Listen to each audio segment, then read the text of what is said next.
Alrighty, I had a little time and redid the microphone, and of course, the minute I got the computer working, then the swing, which has not squeaked for 2 weeks, started squeaking.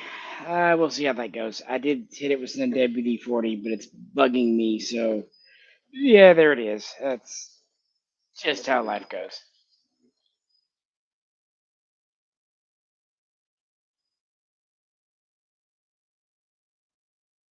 Slater, if I can't see you, why should you be able to see me? That doesn't sound fair now, does it?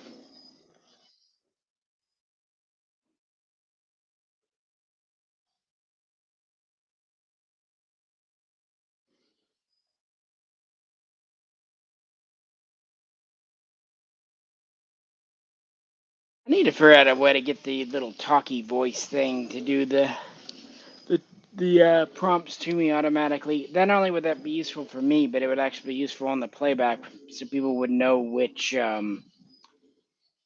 comment I'm responding to. It's really hard for me to read a comment out loud while having my speech read it to me too. It kind of makes you feel like I have schizophrenia. It's strange.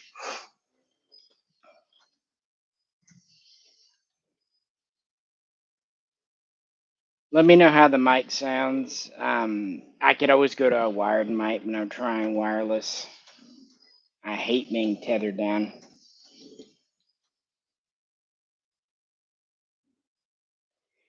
Yeah, Tusk, I don't have any Ballistella around here, though, so WD-40 is what I had to hand. And to hand, I mean, it was like 2 feet away from me, so there is a certain amount of laziness involved.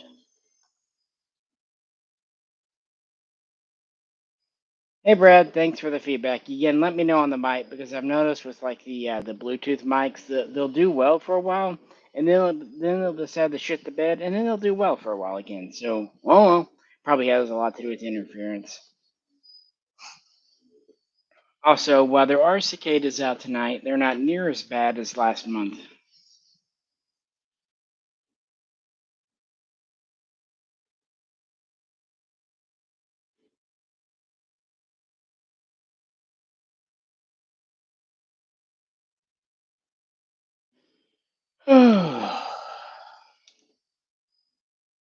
I am glad it's the weekend. Um,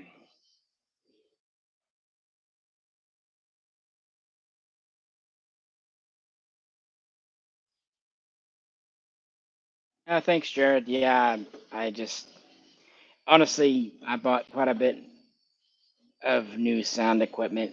This is actually still the same headset I had, almost identical.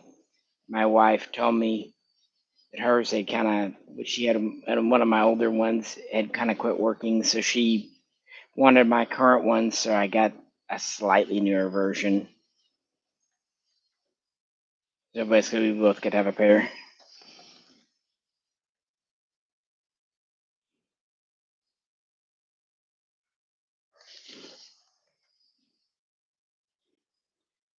Honestly, I want to be honest with you. I don't care about PSA. That's not to say I don't think they're fine for people, but I'm kind of just done with reviewing guns that don't interest me because let's be honest, there are bigger, better channels to do those kinds of guns. I just want to do videos that are cool to me and fun to me. What am I going to say about the PSA? I've said this in so many live streams. What? I mean, it's not going to ever be as good as an Arsenal or even the WBPs are fine. But I mean, mainly the FB Ratum Baril and the Zastava M90. Those are always going to be my answers. So, and I know from past experience, PSA doesn't replicate AK 101s. They take AKMs and they slap black polymer furnish on them. And if you're cool with that, that's no fine. That's just not my level. It's like some guys I know love $3,000 1911s. Other guys I know, mainly me, we're always kind of happy with your base grade like Springfield GI models for $500. Different stripes.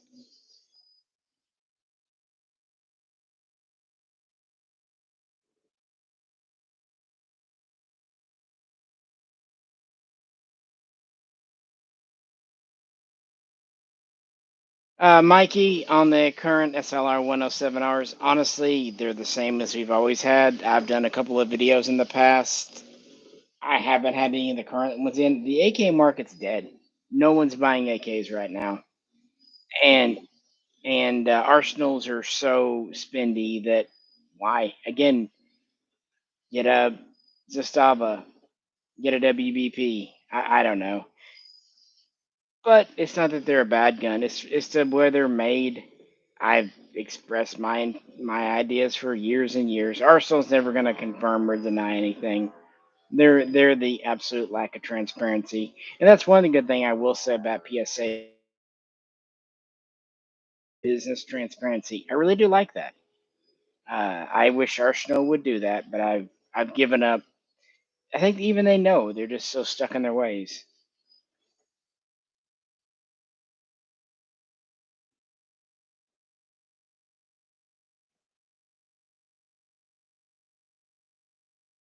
Yeah, I mean,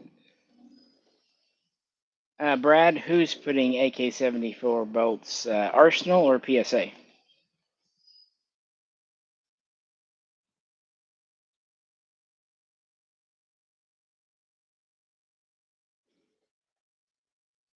Tusk. I've been quite impressed with Atlantic's kit builds of the Russian stuff. You know, each a batch of kits might be a little different, but my video I did earlier this year on their Ishesk, what was it? They sent me a 1961 or 1960. I've still got the gun.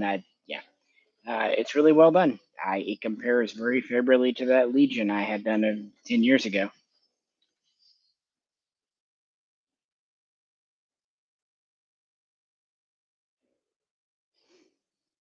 Slater, what about the Century M70 AB2?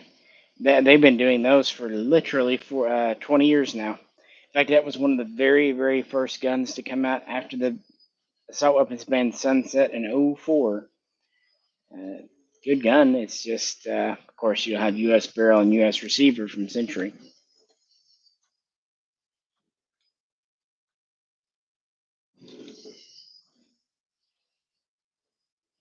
Yeah, it's not that PSAs are bad. I don't know. And if someone wants to get them, that's fine. I just,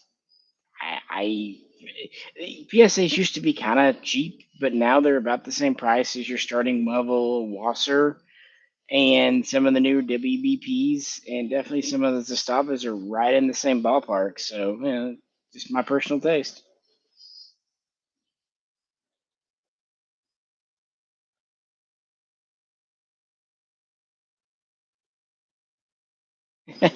Your dog, yeah, I did my own like 250 AR build right after the Obama election panic in 2008. I did it in 2009 just to see how cheap I could do one. Back then, I used M16A1 parts because they were really cheap. You could get a complete upper with barrel surplus for like $200, and then I found a buttstock and I basically horse traded for a lower, so was basically in it for free. And yeah, I still have the gun, although I have in years past put it on a Nodak lower. Jared, what's new? Mainly my Swiss video I did, the Swiss guns, especially for that first week after they came in. They had me busy just, getting them up and then dealing with people. They were really hot for a minute there and pretty much sold through. I had 11 come in, and yeah, there's maybe like three left that aren't sold. So they went real quick.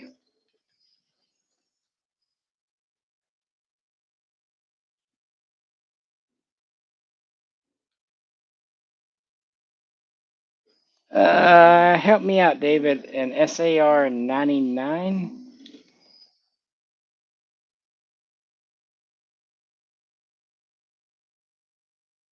You mean maybe an SSR 99? Help me out. Again, I'm pretty tired. It's late on a Friday, so.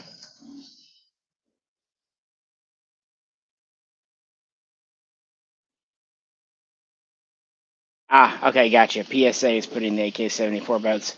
Thank you much. I'll be honest, I really don't follow them too much. I just again, I have limited time as it is. I'd rather spend it on things I want to do.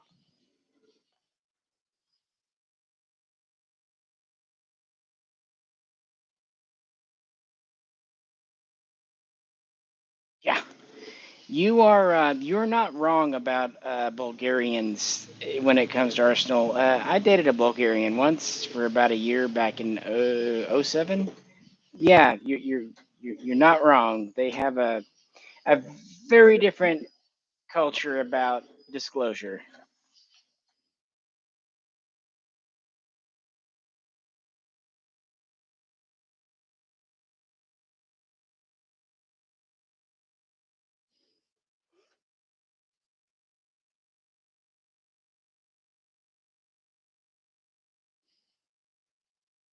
Brad, the only lever gun I own is a Winchester 1895 because it's a Russian musket from World War One. That said, they're a lot of fun. I could definitely see myself getting into like a camp carbine, some kind of smaller caliber 38, something like that, in a lever gun because they are a lot of fun. Le- Lever action shotguns are a lot of fun too. I did, but one reason I don't do a lot of videos, I put up that video of that Smith and Wesson stubby Model 10 last week, and it's got like 3 views. Unfortunately, lever guns, cowboy guns, revolvers, and I had a lot of fun shooting that Smith. That's why it's just a little 2-minute video. You're out shooting it, but I do like shooting those old style guns a whole lot. But there's just not a ton of interest on the internet.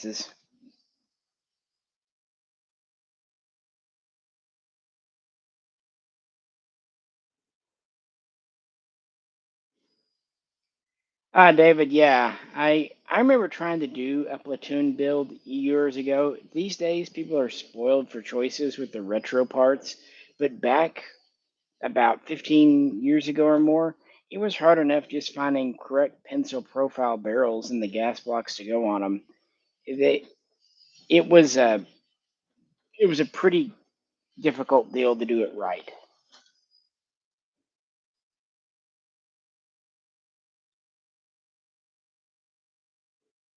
SAR-1. Got it, got it. Yeah, that makes sense. Well, there was like the Romac 99 or 992, I should say. So I thought maybe you meant that. Obviously, SAR-1, I still like mine. They're great. And yeah, you're right. That was, I can't say that they were cheap back then. I mean, by today's standards, saying they were 350, $400 new in a store sounds great. But back then, 350, $400, that wasn't inexpensive. Even adjusting for inflation, that's still, roughly $800 today, which is kind of where your starting AKs are right now.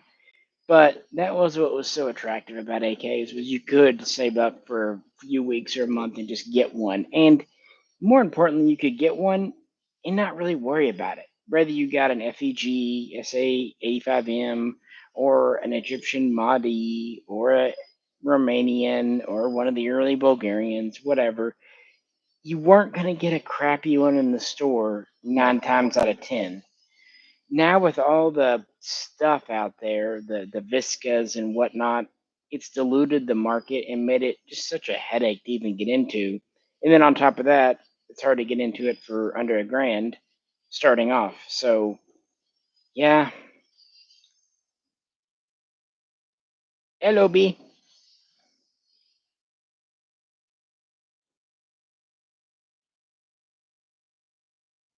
Oh, come on, man. Tusk, it's Dead Souls. Also, how the hell did you know I have the Crow soundtrack? We need to have a music stream one day. But no, I bought the album when that came out. But yeah, no, Dead Souls. Nothing against Rage Against the Machine, but yeah, come on.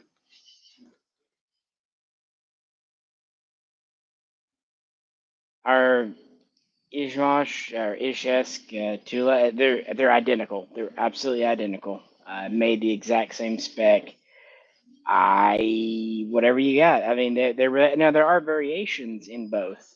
Like the long lips and the short. I've seen, flat back versus ridge, smooth base plate versus ribbed. But even then, that's not a deal. So it's really just kind of whatever you want. I think the Ishesque are slightly more common. I tend to see more than I do Tulas, but I don't know if that really translates into a huge premium. Oh yes, the I thank you so much for reminding me of the IO pioneers. I had almost forgotten about that. I'm gonna have to go drink a bottle of vodka just to kill those brain cells again.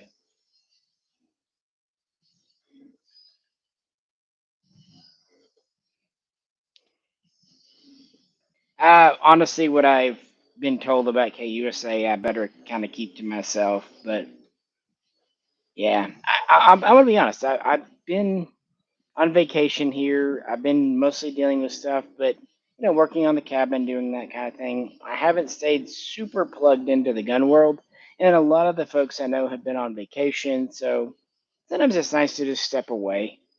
You know what they say about absence? I need to make the people in the gun world miss me a little bit, but now I'll pop back in come September, and that's usually when the market picks up. Anywho,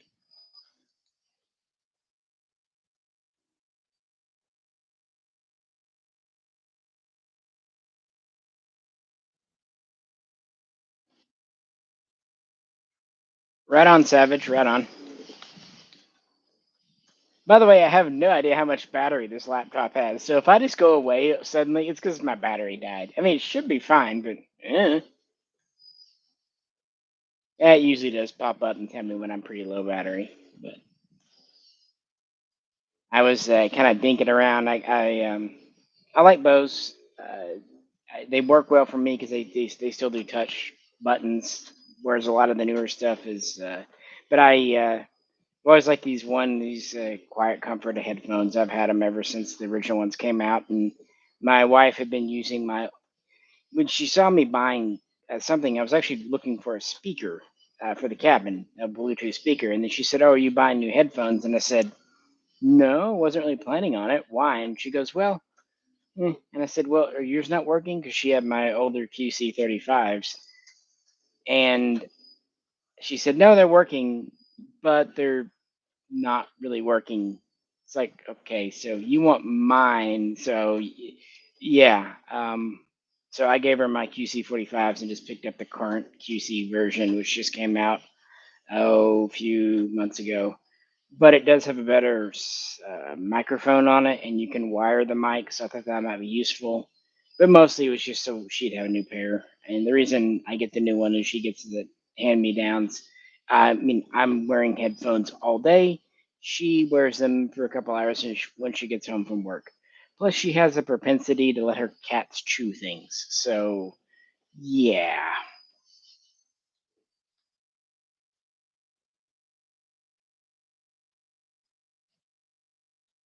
Hey, B.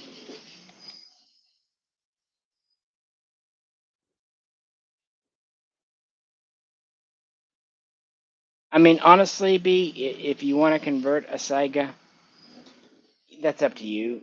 I do think there's a certain cool factor in kind of leaving them alone, but a good conversion is not going to hurt the value, but a bad conversion will. So if you convert it, do it right. I definitely would. I definitely wouldn't convert it to a left side folder. That's just too much work.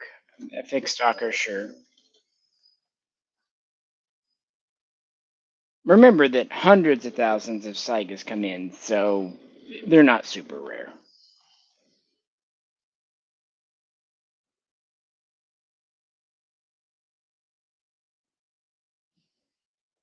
No, I can't say as I know anyone who's sure of the factory in Bulgaria there. I was there eons ago, but not at that factory. Hey, Skinwalker. I don't know. Touring Romania sounds kind of like a roller coaster. I could see. I'm getting vibes of like Lord of War. It's your gunpowder.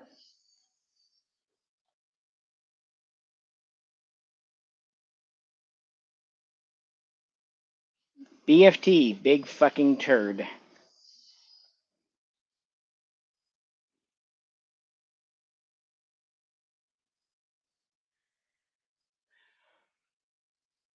Where would I like to tour? I was thinking. I think some of the places in the Czech Republic would be neat to tour. The good news is you could tour FEG Defense, and it'll only take like 5 minutes because it's like a one room schoolhouse. I'm only half joking.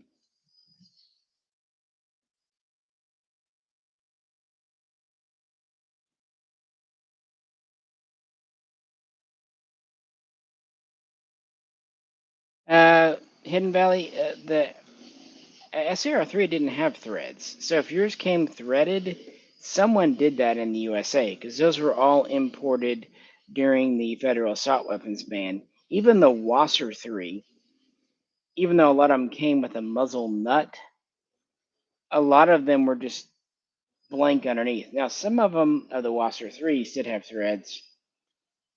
It was a weird ass thread. You're right. Of course, the fix to that is just put a different front sight base on, and there you go.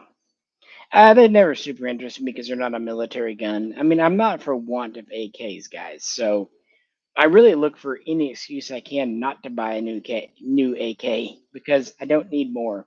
But when something really interesting comes along, I can't help myself. But it has to kind of cross that threshold for me. By the way, if anyone can toss a few bucks in, it will justify to my wife while I'm sitting out here instead of in there, probably doing other things I should be doing.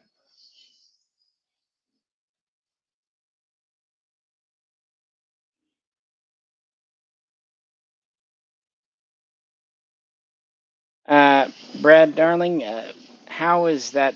I'm not saying you're wrong, but in what fields criteria does it excel? Because I believe you that it does. It's just, you've got accuracy, durability.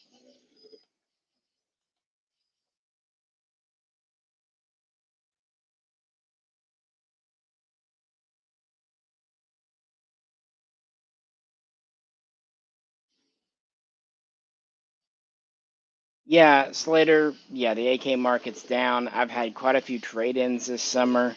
I tell you the two things that I've been selling the last couple of weeks, the Swiss guns, as I already mentioned, and fucking FALs. FALs have been hot this summer.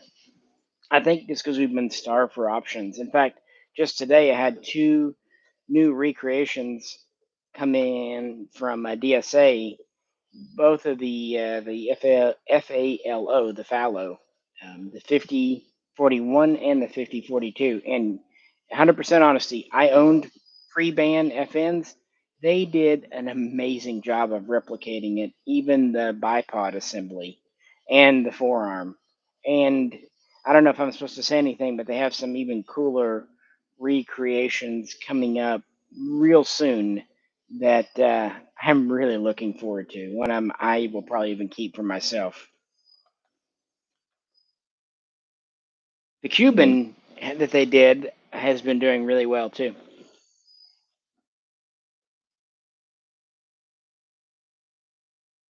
Nope, Skinwalker, Romania never adopted a 5.56 AK variant. They looked at them, tried some out. I'm sure some special forces purchased, like COTS purchases some, but nope, they never did for a few different reasons.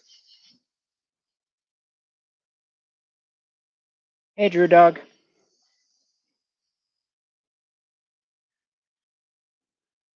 Yeah, New Jersey with the flash hider thing, of course. Then you get into what is a flash hider.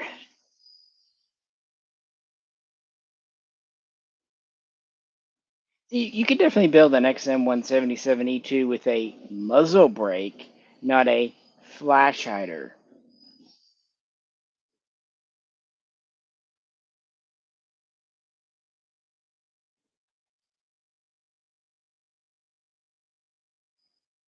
Hey, G Berkey. I should try lots of things. I actually ate a Caesar salad for dinner tonight. When it's this hot, I've been eating a lot of salads, believe it or not.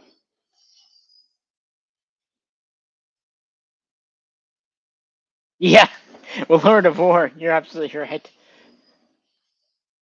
Savage, yeah, it would be like like the Kmart version. Oh God, would Rosie O'Donnell be there? Did I mention I'm very tired? In a good mood, but very tired.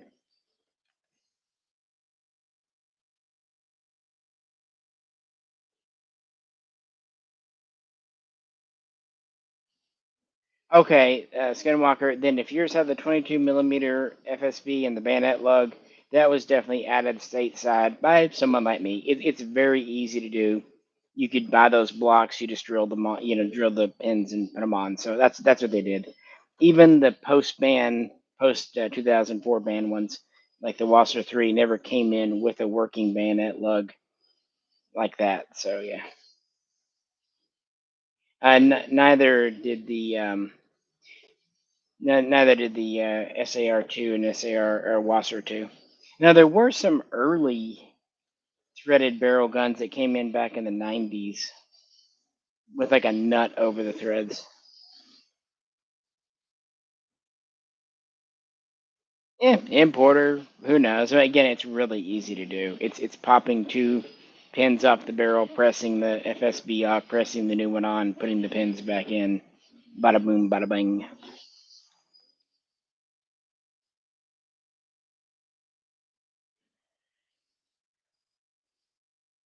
Hey Brad, yeah, I like Colorado. I went there when I was a teenager. Actually, did a lot of mission trips in church and helped out at, like soup kitchens and inner city stuff, and I loved it. From just helping out to just being out in the mountains and chilling and traveling around. Did that for a couple of summers.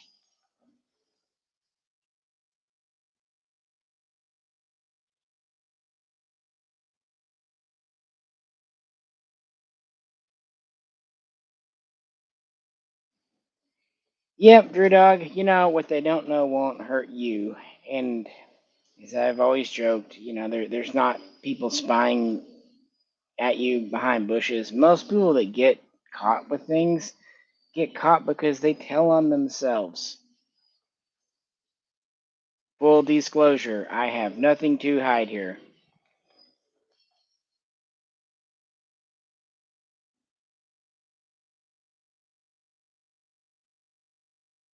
B, I don't think KUSA is gone.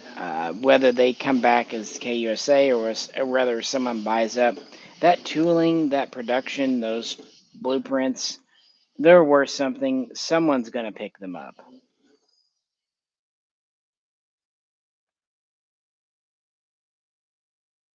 I mean, a KUSA will never be as collectible as a Saiga, but the truth is, I've had great luck just shooting mine for fun.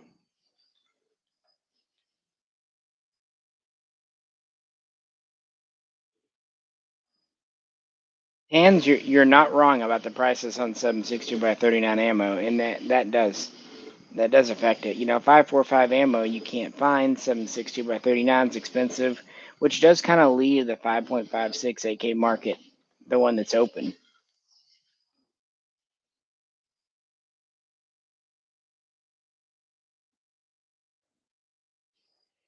Yeah, Savage, the Wasser 1063s are really interesting because everyone you could open up would be slightly different, not just the years, but cast versus machined parts, blued versus phosphated parts.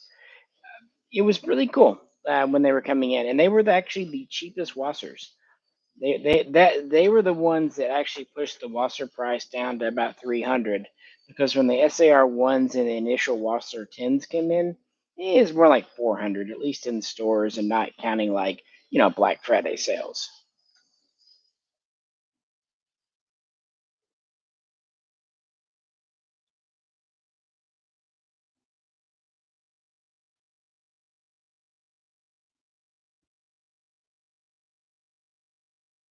Tusk, did,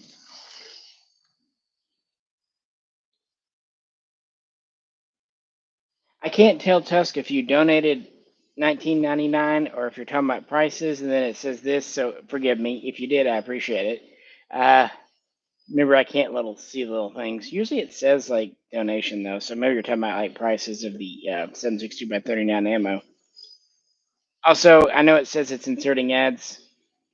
I told it to insert them quote conservatively. There's no option, as I'm sure anyone who does live streams knows, to tell it not to. But I always tell it to do the lowest number possible.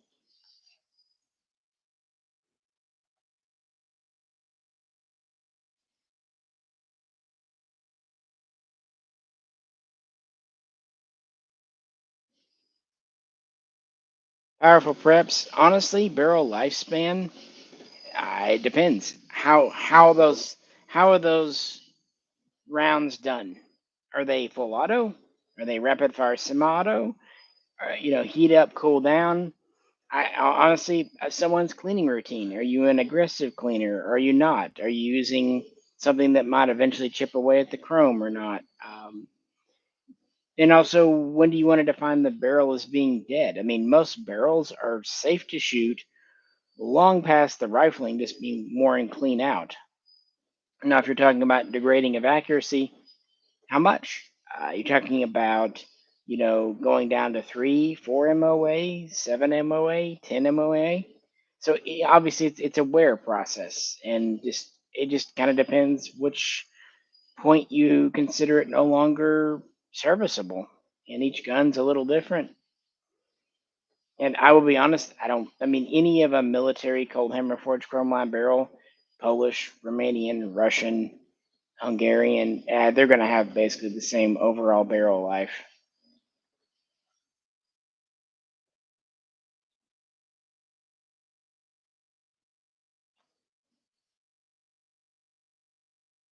Skinwalker, what's been going on over in the AUG world? I haven't really popped in much over there. I still really love the AUG.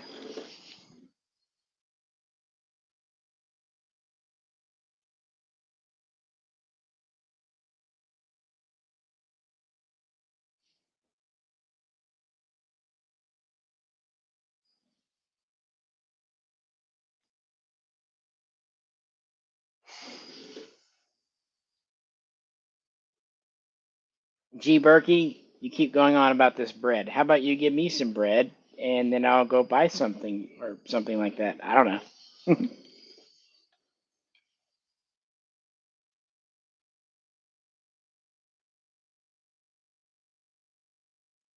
Why is 223 too high for a crink, but yet 545 by 39 isn't? I mean, think about it. The chamber pressures and all that for the two rounds are close enough to not matter. Now, here's the problem. PSA doesn't have blueprints and technical drawings and numbers for doing this. They reverse engineer, so then it gets into how good did they do. Uh, I mean, just earlier it was said that they were putting the wrong bolts in their PSA 101, so. Uh, but no, if I was going to get a crink, it would either be in 545 or 556, because that's kind of what it's meant for.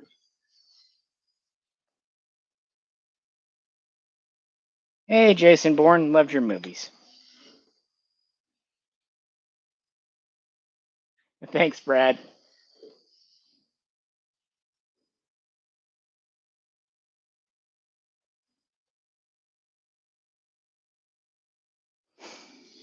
I haven't built an AR in quite a long time, and build might be a bit of a stretch. Assemble. It's fun. It's very relaxing.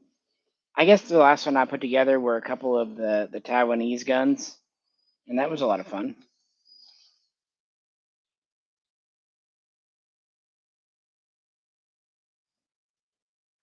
Yeah, the AK market. I don't know. We'll see.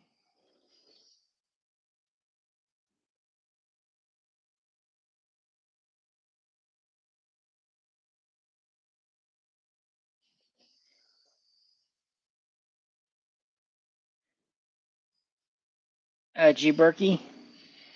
Uh, KBK what? KBK AKMS or KBK like M like the mild?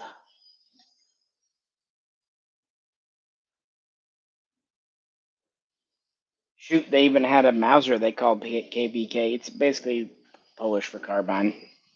But the Polish AKMS had the 1,000 meter rear sight. Now some of your East Germans kept on with the 800 meter into the 80s, but even they switched over to the 1,000 meter late on.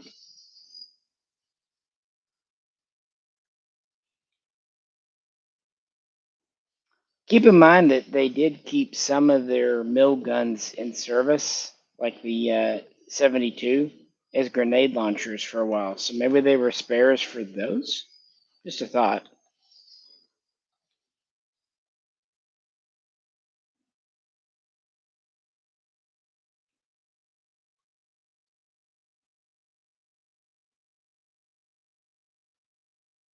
Is the mic still holding up, guys?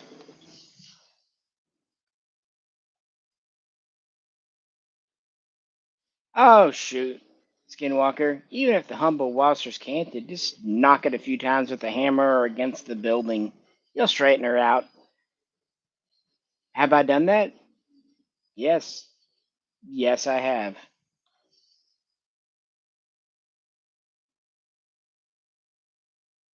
I would say that Zastava is doing a pretty good job of carrying on the torch. They really are. I mean, when you adjust for inflation, they're not a whole lot more, and they're a pretty nice gun. And the same goes for WVP guys. They're good. They're a little bit of a premium.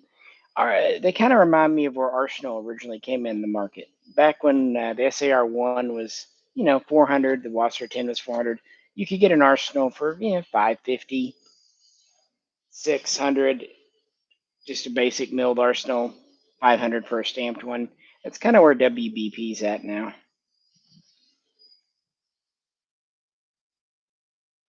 Thanks, Tusk. Yeah, I usually it. Of course, I am using a different version of my speech, slightly different. Usually, it reads a little emoji that talks about donations. So, didn't want to ignore you. I thought that's what it was, but yeah.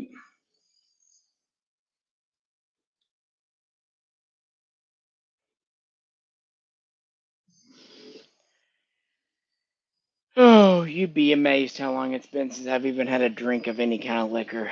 I need to soon.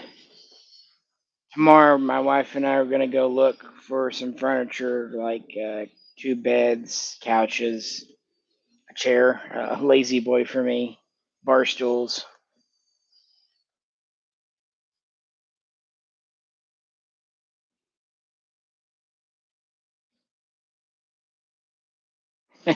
The point is, when is an AK barrel really out of spec? Because if you see some of the ones being used in places like Africa and like the Khyber Pass region, they seem to have blown right past that and still are able to kill people dead with them. So, yeah, I know what you're saying, though. I'm just saying the AK tends to be pushed past its limits. I think part of it that helps is 7.62 by 39 is a relatively low pressure cartridge considering intermediate rounds today, compared to 5.56 and 5.45. Yeah, I've heard the deal about Steyr 9mm kits. Skinwalker, yeah.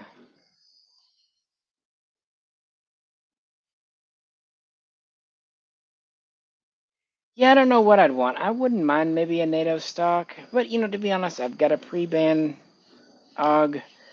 I've got my A3, and of course, I swap in the 24-inch barrel all the time. I know what I might want if they ever, because they said years ago they were going to do the 13-inch submachine gun barrel, and never did. If they did that, and it were kind of cool. I could see me getting one of those.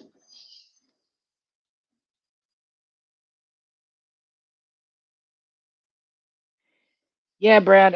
The thing about the PSA, the 101 falling out at 600, I believe you for one, but to really have anything halfway scientific, you'd want to do that with at least 10, preferably more, just to make sure it's not an outlier one way or the other. Same thing goes if a gun passes a test.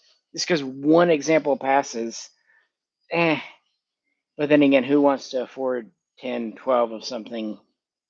Yeah. But again, I've said at the beginning of the video my feelings about PSA. I don't want to dog on them. I do really like that they are giving Americans jobs and all that, so that part is cool.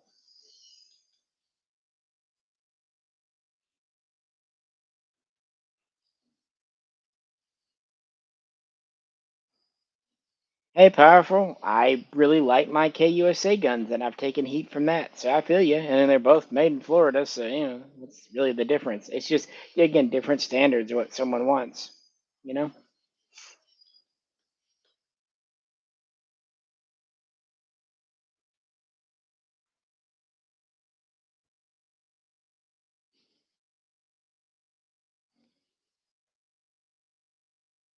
Berkey says the modernized.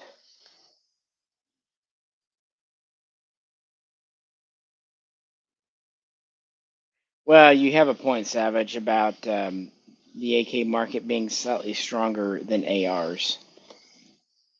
To be fair, though, guys, come on. With the overproduction of ARs, really since Sandy Hook, and especially during COVID and all that, that was bound to happen.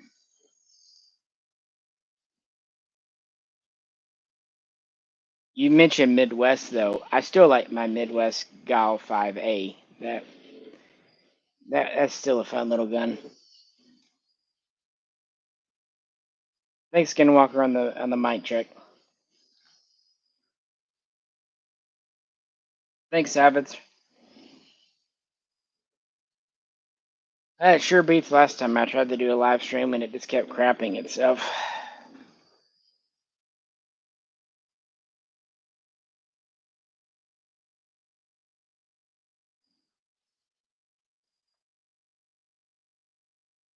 Uh, Asking about barrels not being imported anymore.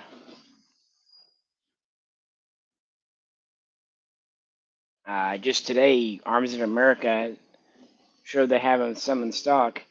That said, it's always been a matter of time because, well, FB Randoms moved on to the Grot MSBS years ago. We're really the only customer for the Burrell.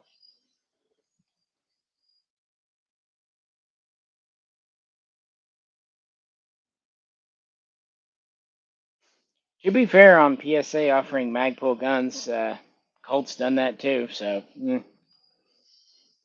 Magpul's kind of a thing. I guess compared to like the old Tapco, Magpul is great.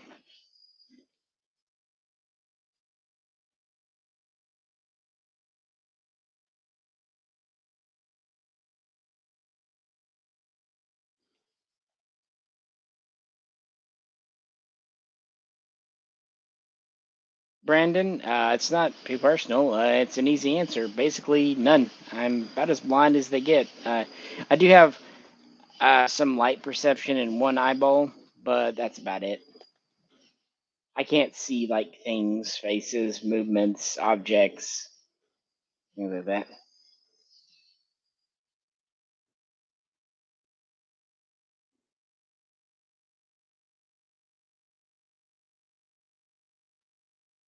What I want to see PSA build is awesome ammo.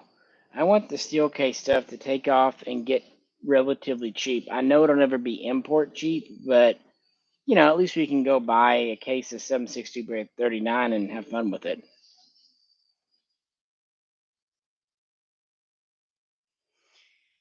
Yeah, Skinwalker, AR-10s are a bit of a thing. As Fox found out, he thought he could put one together, and I don't know. They're a thing. When they run, they want run. I mean, that LMT I traded off was a good one that ran, but like your cheap ones, like the old DPMSs, eh.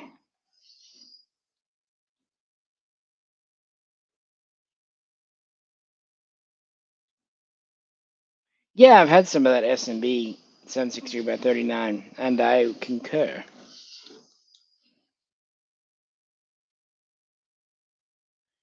No, PSA says they're going to do the repro of the STG 44. They're getting about as pushing it back as HMG, which is who they bought the incomplete production line from.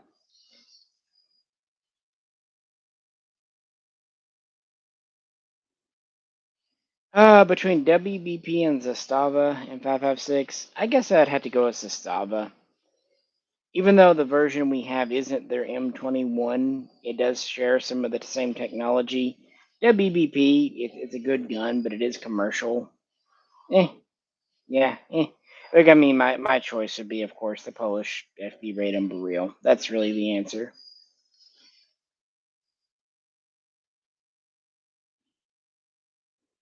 I've got a cat story. Drew Dog. So today I told you I had a order from DS Arms come in, including some forged receivers all wrapped up. My wife's cat picked up a forged FAL receiver and took it across the house. I mean, it's not the heaviest thing in the world, but it's like 3 pounds, and he lifted it in his mouth because it was in a box, or not box, like it was like in a wrapped up thing of bubbles.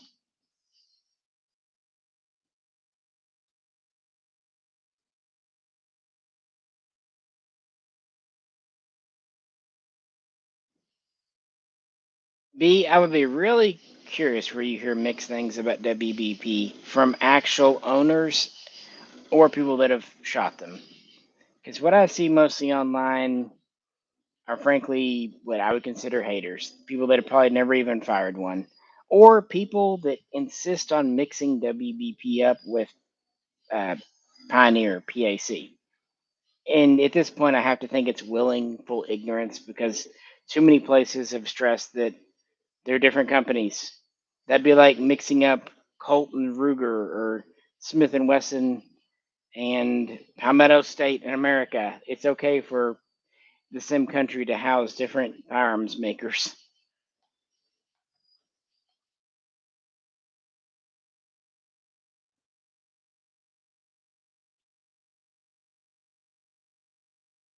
RC, I mean, if you can get a good price on a barrel, you know it's one of my favorites. I've been running one for 10 years.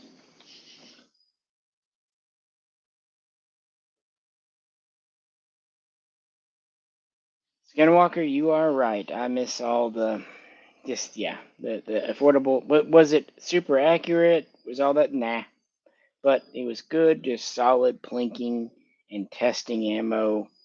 Just good that you could invite people, friends that didn't really have the money or whatever to go shoot with you, and just throw 500 rounds in the truck. And if it all gets shot up, yeah, oh well, you're out 100, $150.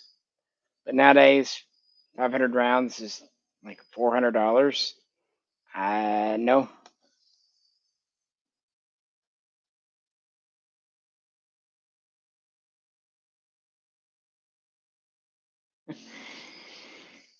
Tusk, I think the thing about the Valmets, they're not particularly unique. They're really not. What made them so good is kind of like with Swiss guns, it's the quality. I mean, a Valmet is not that different from just any other AK. Really isn't. It has standard charging handle, Galil style, semi ambidextrous mag catch, milled receiver. It looks a little different, but it's the same pattern. The furniture can be a little different depending on the version, but yeah, people like Valmets for their quality.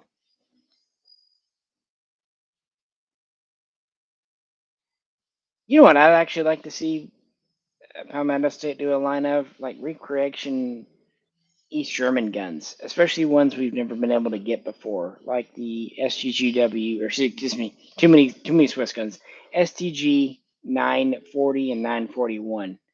That would be pretty cool because the only options we have are those IO imported 2003 Cs, and they weren't anything to write home about.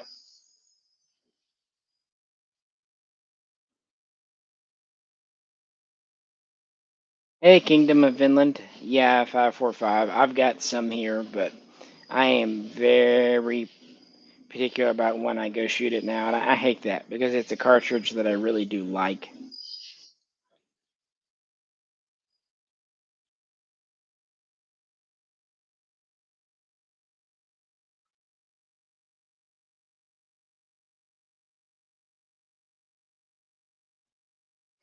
Yeah,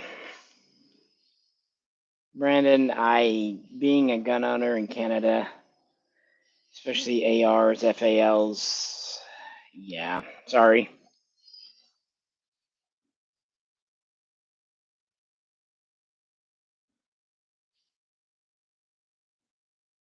Yeah, I don't know how he lifted the FAL receiver. Now, if he'd brought in one of the FALOs, the Fallows, that would have been very impressive because I think the box weighs about 20 pounds, the heavy barrel, and then it comes in a hard case. I had a dog once that stole an 810 foil.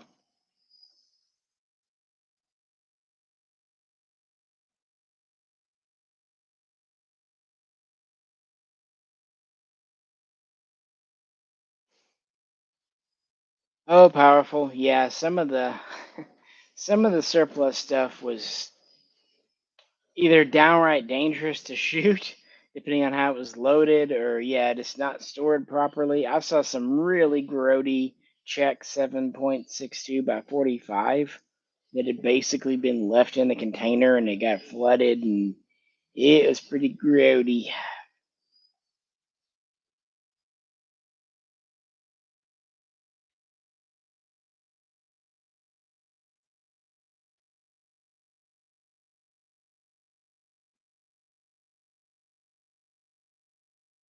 Military night, yeah, I like the military package for real, the everything together, because back in the day when we got ours, we had to source all those parts separately, do this and this and this.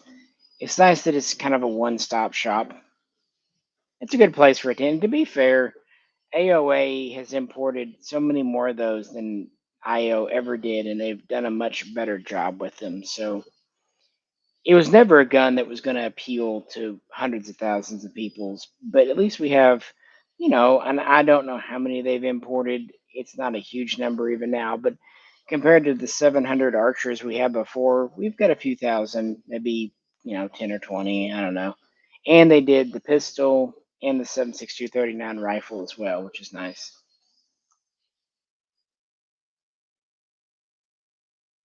Yep, Kingdom Cats. Cat Kingdom. I don't know. Is it compatible with Zenit or else? I mean, file, a hammer, some Bondo, anything's compatible. That's AKs for you guys. Something's not compatible. Yeah, hit it hard enough. It'll become compatible.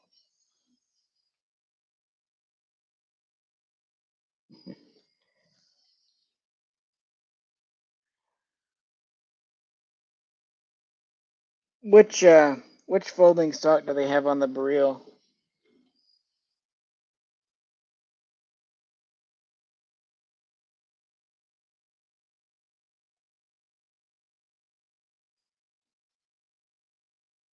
I I wouldn't so much worry about your cat coming home with the stolen AR lower. I'd worry about your cat assembling one to use it. Cats are kind of sneaky.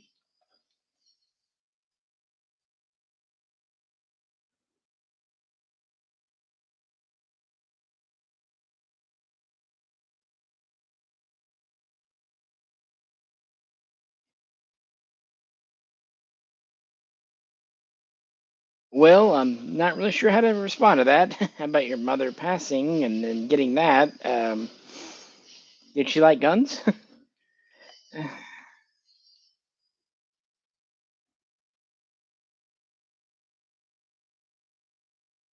Hey, Anthony. Says you retracted the message, so.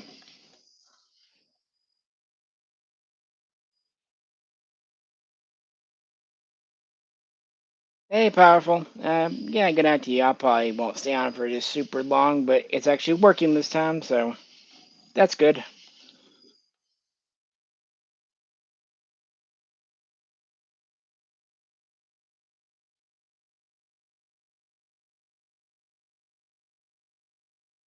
Hey, K-Man. Yeah, the Mini 14 videos were surprisingly fun.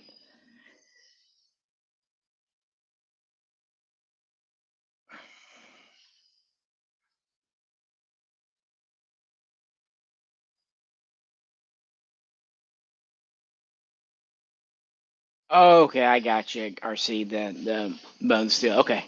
Yeah, I was kind of wondering where they would find the early 96A, 96B folding stocks, because those haven't been made in about 20 years.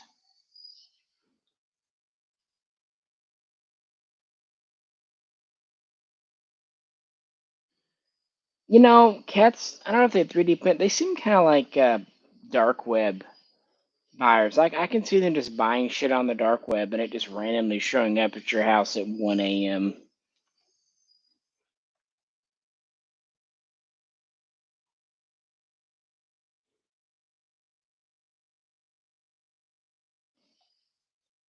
Dark, yeah, Dark Knight, I don't really know if the military package comes with it or not, sorry.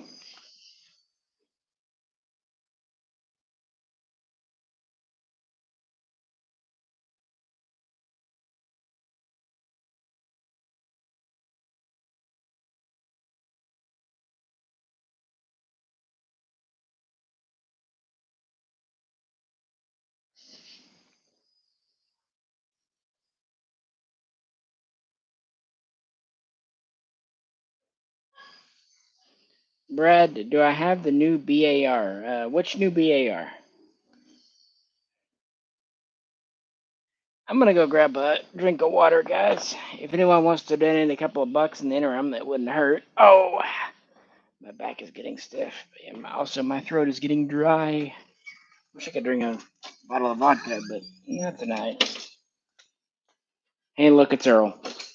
Say hi, Earl. Say hi, Earl. Okay, he talks, but he's really stinky breath.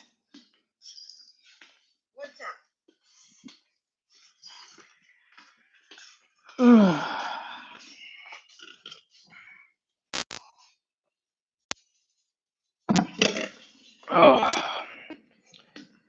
all right.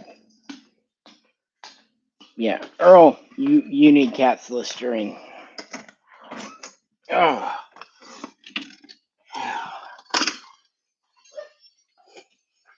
I smell a faint smell of skunk out here, and I hear the neighbor's dog barking. So, kind of makes me wonder.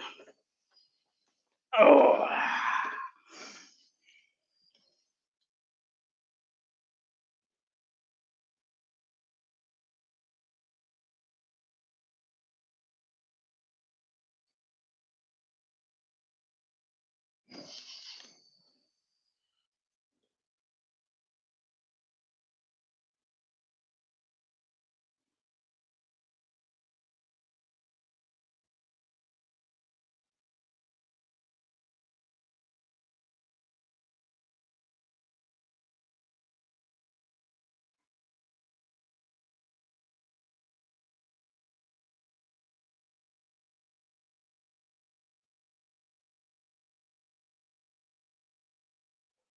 Skinwalker, I've not really had any trouble out of the Bren 2, at least the original Bren 2S. When you say you've seen cracked gas blocks, which caliber and which barrel length?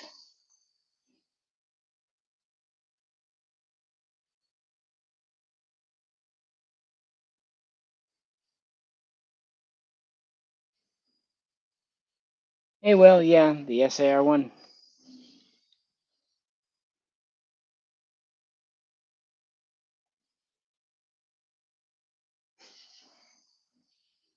Yeah, the the handguards are really your only piece. The traditional buttstock, well, of course, when they get imported, they just have a thermal stock, so no reason for that. But I do like the originals polymer handguards. They're kind of nice for what they are, and they are military. As far as the original pistol grip, it was just a black plastic grip, a little bit oversized. And the barrel never really had a fixed buttstock that was military. It was originally a side folder and then the collapser.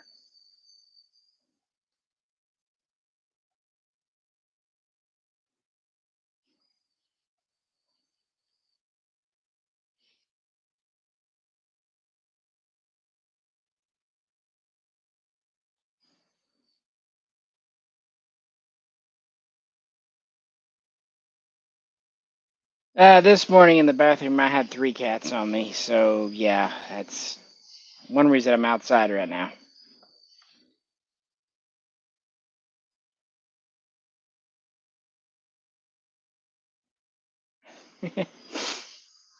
Yeah, a cat versus skunk. Luckily, both of them had enough sense to know it just wasn't going to end well for either one. Sometimes you just need to walk away. There's a lesson in that.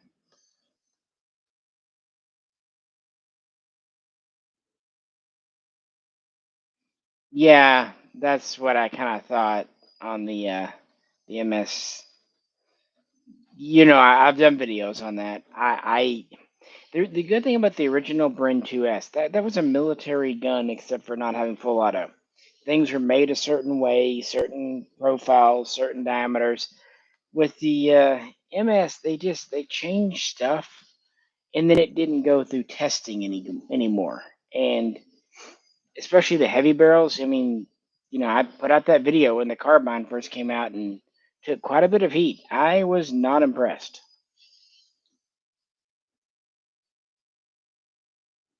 Okay, the Ohio Ordnance Bar. I don't know how new that is. They've been doing those a long time.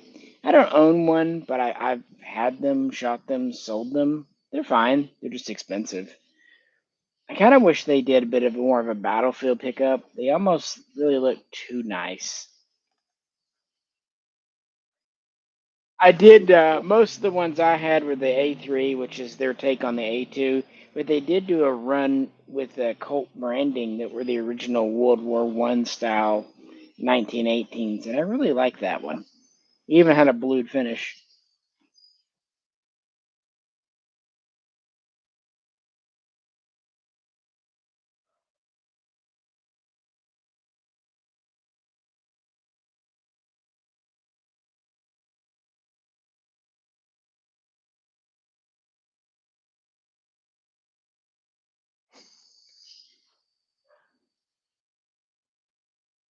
Well, the thing is, AOA imports them, and they have those handguards. So even if they don't necessarily come with the kit, they would have them. I'm sure they'd just throw them in.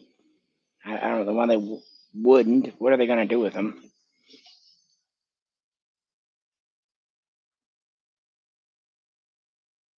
Just remember, if you get one of the reels, to go ahead and order some extra mags while you can.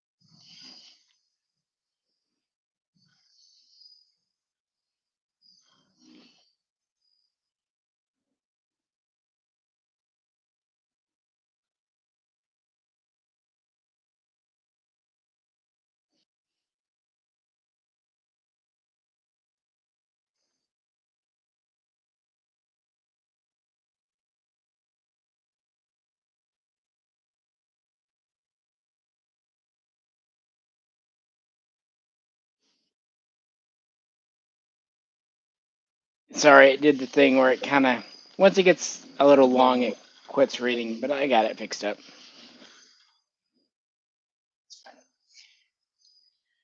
Finding my spot again.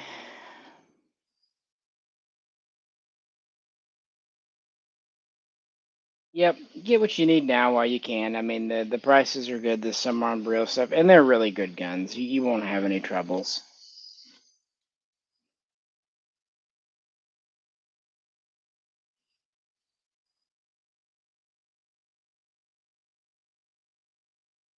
Will you say range day?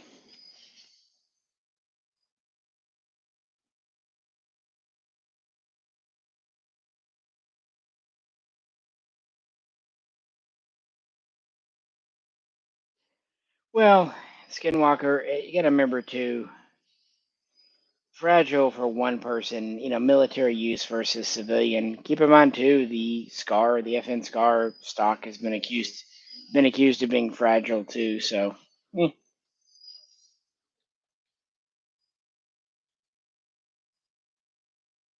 I don't know, Will, when there'll be the next range day.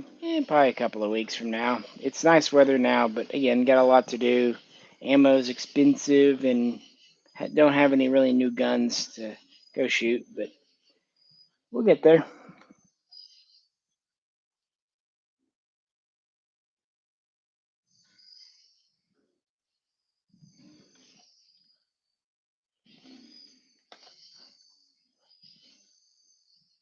I mean, you see me, but I'm right here. There's nothing to see. I'm just a person.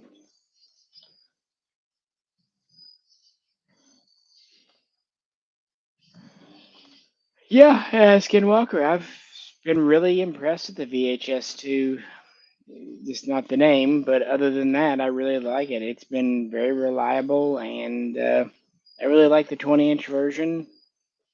It's really cool. I guess what I like, there's a few things they did that made it more Americanized, but it didn't lose its soul. It still feels like a creation gun. So,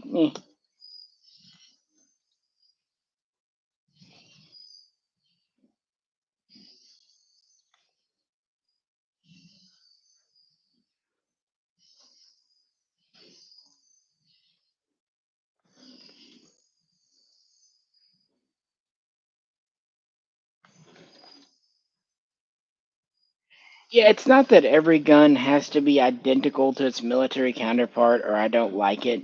It's just, and I couldn't tell you where that line is at, but there is a line. I don't know. It really is a case by case thing. And I accept changes that had to be made for semi-automatic or barrel length or arm brace if it's a shorty. That's fine. But then there's guns like the Bren 2 MS that no, it doesn't look military anymore. They took the lightning cuts off the side of the receiver. The handguard's all whack. It even has those swoopy upper rails on the top of the receiver. Uh-uh.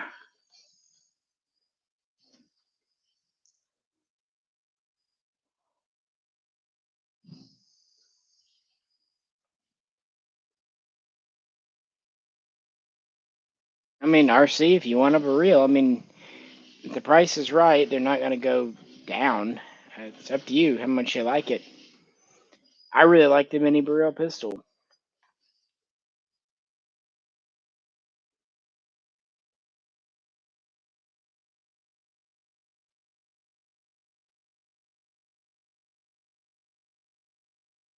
Skinwalker, which military correct clones does Steyr have coming? And of course, which military version?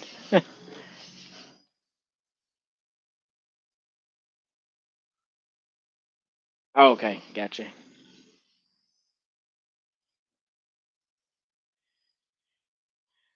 Yeah, that'd be kind of cool. I really think the STG 77 edition they did a couple of years ago should have been more successful than it was. That was actually a good little package, priced really well. But for whatever reason, they just did not sell great.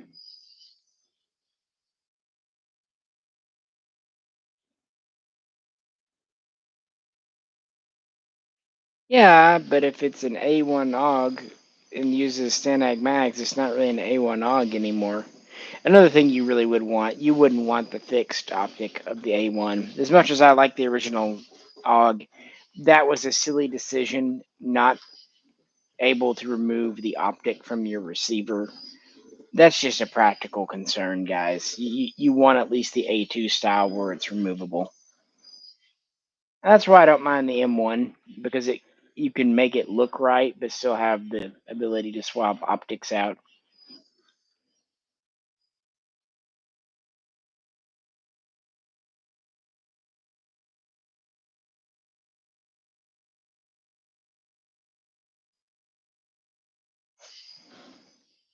Yeah, Canadian clones, your dog are hard to really get 100% right. It's the same thing with trying to clone a C1 or C1A1 Canadian FAL. You can get really close, but we just haven't ever had kits imported.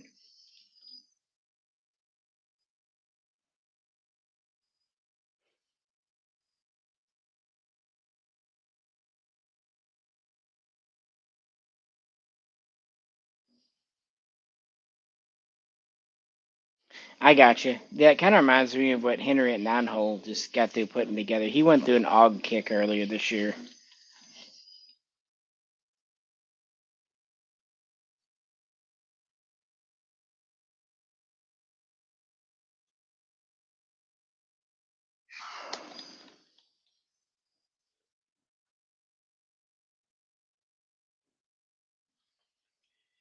Oh, it's actually very nice out tonight. For once.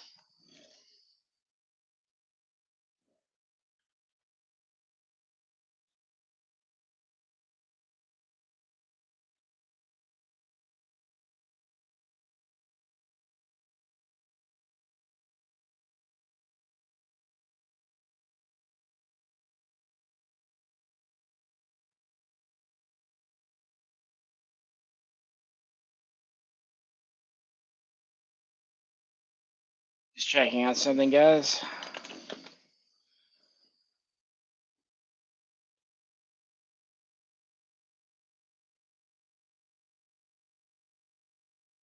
I presume the mic has behaved itself.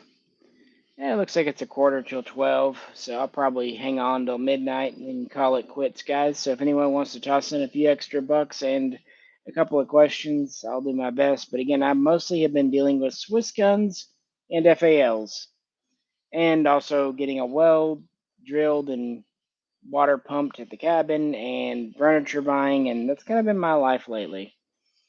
It's definitely not boring, but not a whole lot focused on guns directly.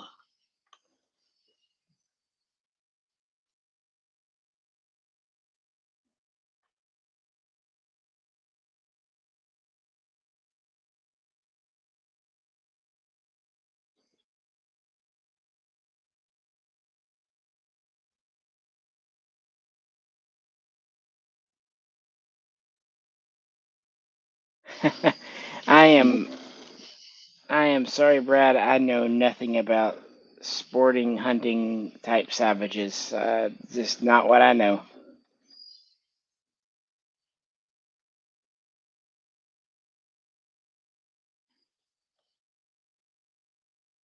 Skinwalker, yeah. Fox actually shot two bobcats last year, and he keeps saying he's going to give me one. He stuffed one. He says he's going to get stuff the other one and give it to me for the cabin.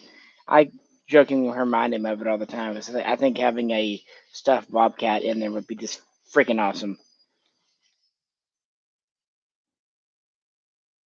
We have bobcats. We also have coyotes around here, and I know what you're saying. People that live in cities don't get it, but and as much as I'm a live and let live person, when wild animals are no longer letting chickens and things live, that's a problem. Uh, when I was sitting out at the cabin last time, about this time at night, I heard some leaves rustling and stuff in front of me, and I thought, oh, it's the neighbor's dog coming over. And then I realized, wait, it's midnight.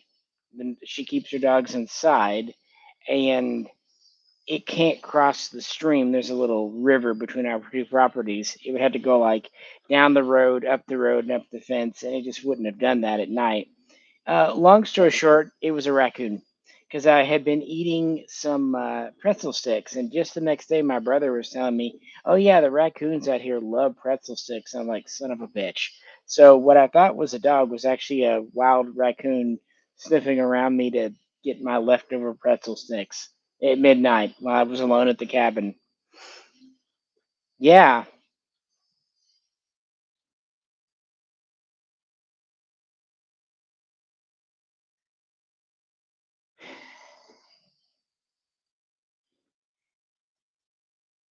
Drew Dog, that sounds about like what it is here. It might be slightly warmer. I'd say maybe 75, 76.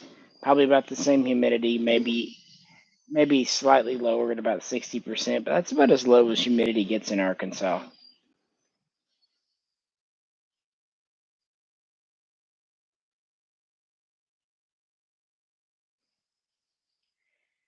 You know what I'd like to be on a kick, Skinwalker? An L85 and a FAMAS kick. Yeah, I wish, and I wouldn't want just some half-ass clone or replica. I need something either part for part authentic or built from a kit, something like that.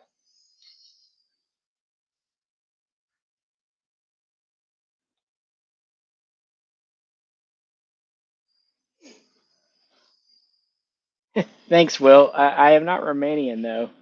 Um, I'm more like Yoda out there, just sitting in the mountains, probably on a rock, short, possibly turning green.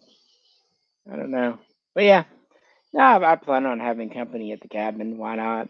Uh, People pop up. I probably won't ever do like a big shoot thing where you know dozens and dozens of people. I get overwhelmed with large crowds, but like small groups of five, six, maybe eight folks, I'm really happy to host people in small groups.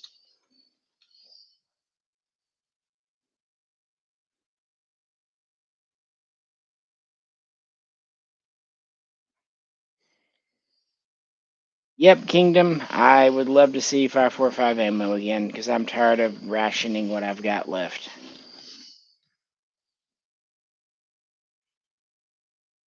I think Hornady still makes 545. I think so. But of course, that was never really cheap ammo.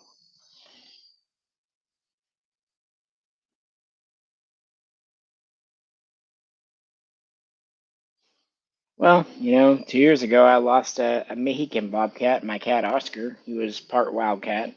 He's the one that showed up at our porch as a kitten, and we raised him because he'd been hurt. And ever since we made the pain go away and we nursed him back to health, he was as loyal as any dog could be. And even though he was a cat or bobcat or whatever, the only thing he ever did was sometimes he'd go effectively into heat. Well, probably a female did, and he'd hump the shit out of everything in the house. But other than that, great house cat.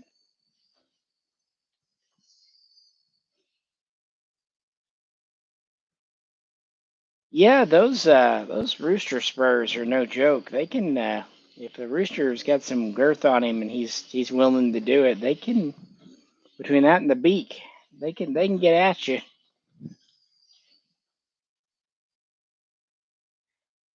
Come to think of it, I haven't heard the confused rooster around here in a while. We used to have a neighbor that had a rooster that really just didn't understand what daylight meant. He would start going off at midnight for some reason.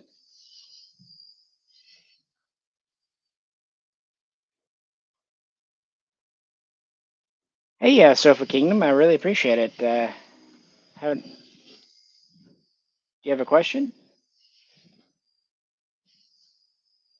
Yeah, I'll be back to doing live streams regularly. I ended up getting a new headphone, and actually I got a couple of different mics. I've got a wired one I can use if it gets problematic, because I didn't want a repeat of last time. That's just annoying for all of us. Once I kind of get back on a better schedule, it'll come. Things are wrapping up at the cabin, and I plan on getting some good rest in and catching back up on work.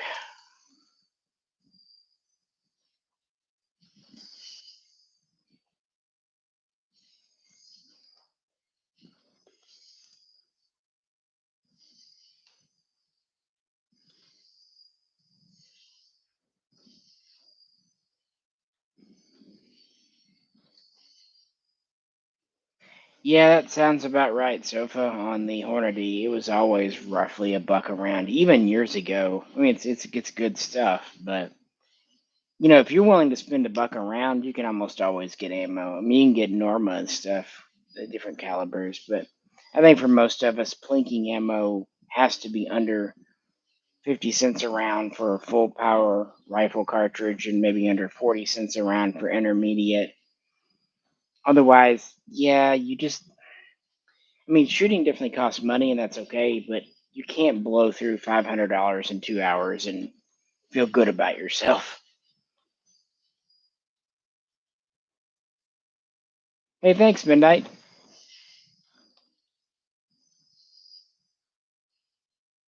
Hey, it's I appreciate it.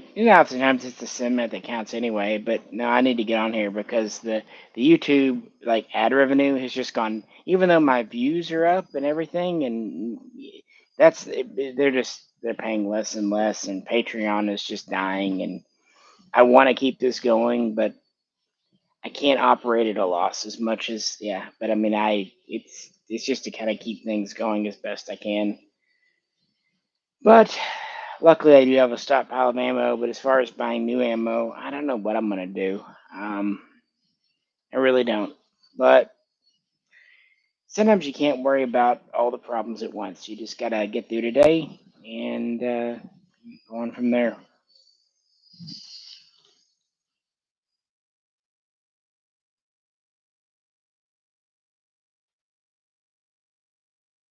Well, yeah, I really do like remaining AKs. Maybe I've always liked underdog stories, but they were kind of poo-pooed years ago. And what was cool is you got all the variations. You got their short rifles based on the PM90. You got their RPKs based on the PM64. The PA86 guns. There was such a selection. Underfolders, side folders. Heck, Century even did a series years ago that were gold plated, bling bling. And of course, yeah, the 1063s are always a lot of fun. Once in a while, you get a really early trunnion date. And, you know, They're sincere. They're military grade AKs.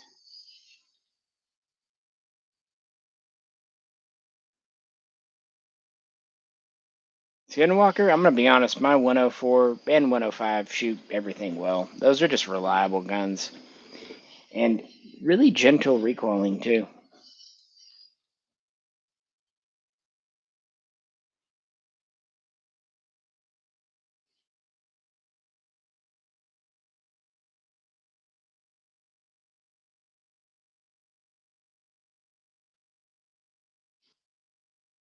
Red Zeppelin, do I trust PSA? Yeah, I do, because if they're putting out ammo that's going to actually hurt people or destroy guns, they'll be sued into oblivion. Now, it could be like some of the Russian ammo and other imports where the powder load's not 100% consistent, but if the worst thing that happens is just the groupings aren't all that tight, I'm going to be honest, the fuck I care, I'm blind.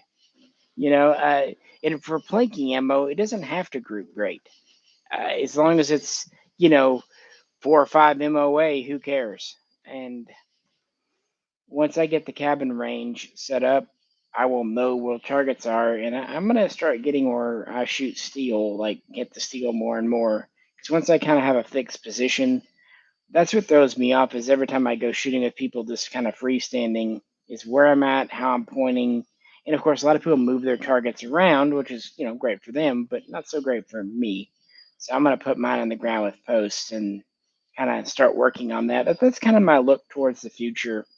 Not really buying a lot of new guns, just ammo and trying to get better at shooting stationary known targets, I might put some lasers on guns so people can walk me into, but I think that would be something new for me to enjoy. But no, I don't think it'll be dangerous because it's America. You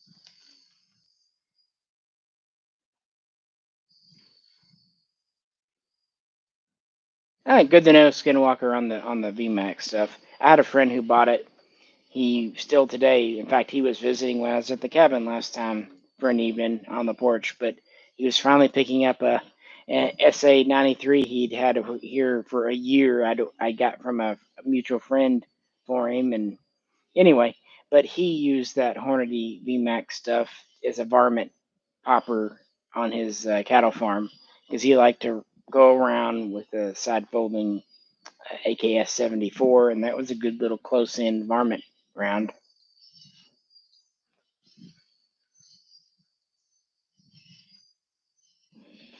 Yeah, Red Zeppelin. Yeah, at that point, is it the ammo or the gun that's more problematic? Oh,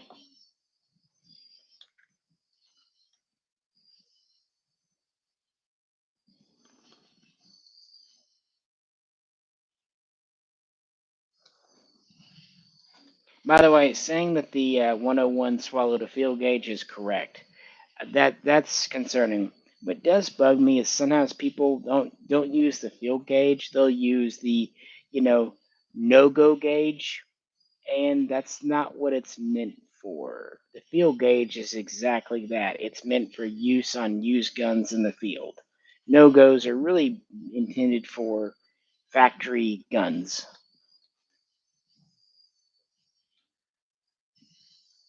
I can, yeah, I will definitely try their 545. Now, will I immediately put it in like my Sega or my Vepper? Maybe I'll put it like in my Tanto build or something like that, just to begin with. Make sure it's all copacetic. Uh, but other than that, I'm sure it's at least safe. That said, I have a scar on my hand from a round blowing up eons and eons ago, so I've had things go kaboom on me before. What's funny is the gun was fine.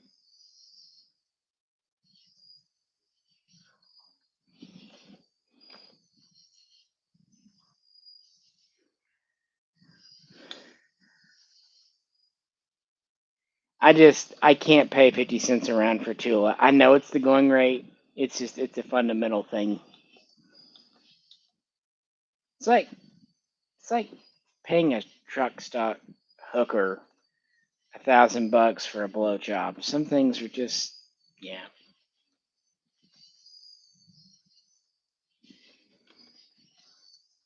Kingdom? No, I haven't. I haven't really bought 545 in a while. The last ammo I bought was actually at a local Cabela's. They had some here and no one was buying it, so I took it. And that's the last that I've just kind of been going off what I've already got.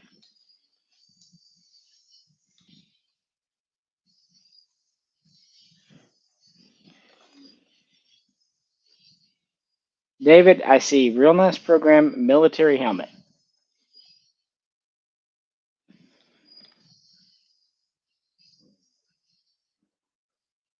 Yep, the 104s, URs, and FRs are about as good as it gets for the classic. Of course, the 105 kind of completes the lineup, but there are just basically none otherwise for the AK-74 authentic 70s, 80s style imports.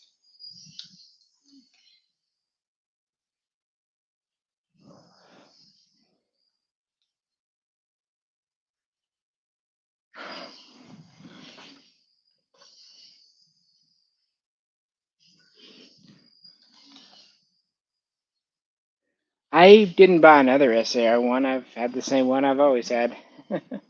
um,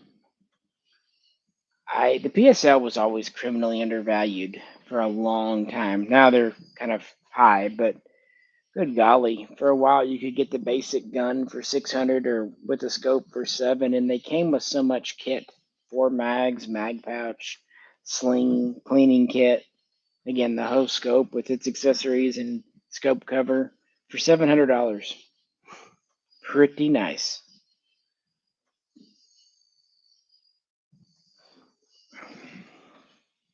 Yep, my SAR one new. It just shopped around. I could have found it a little cheaper, but back then, buying guns online, well, it wasn't unheard of. It was pretty uncommon. Heck, back then you still had to actually fax or even mail FFLs. You couldn't email them.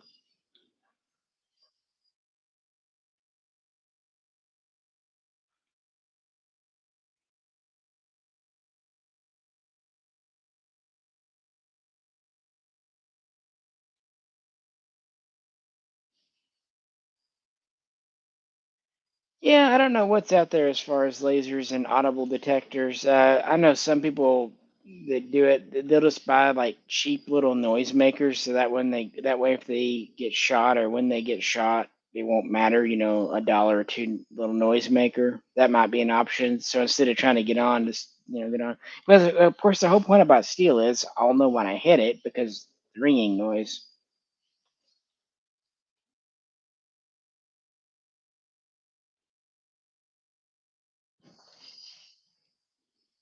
Hey, CJ Blaster.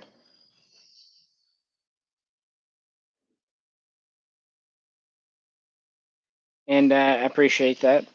Yeah, let's see. Belgian FALs.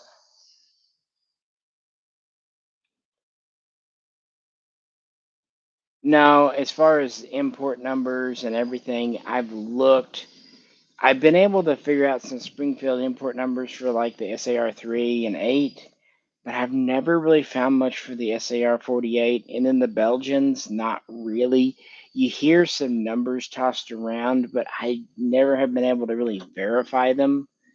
uh, a lot of that stuff, unfortunately, is just lost to time.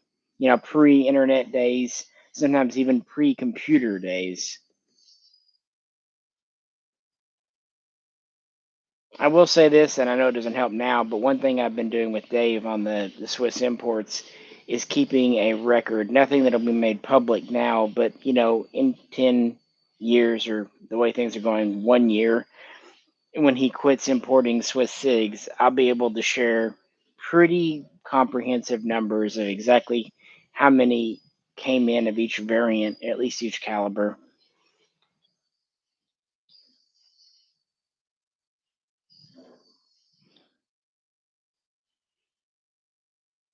I remember those GP 1975s. They were good base guns for just base guns to do stuff with.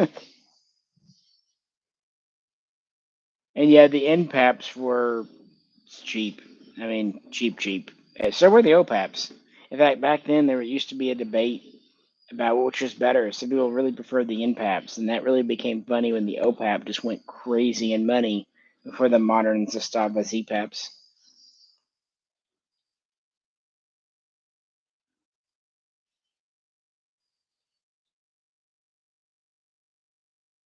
Yep. I remember the whole SGL 20s came in. Well, first the SGL 10s, then the SGL 20s, and then the 21s came in. The 10s were '07. The 20s came in at the tail end of, no, I lie. The '08. They came in at the end of '08 for the 20s, and then the 21s came in about midway through '09. Shoot, SGLs were $4.99 retail in October of 2009. It was their AK stimulus plan thing. Yep.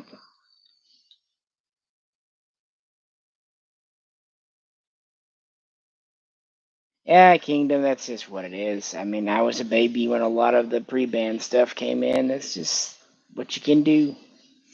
Don't pick that kind of time.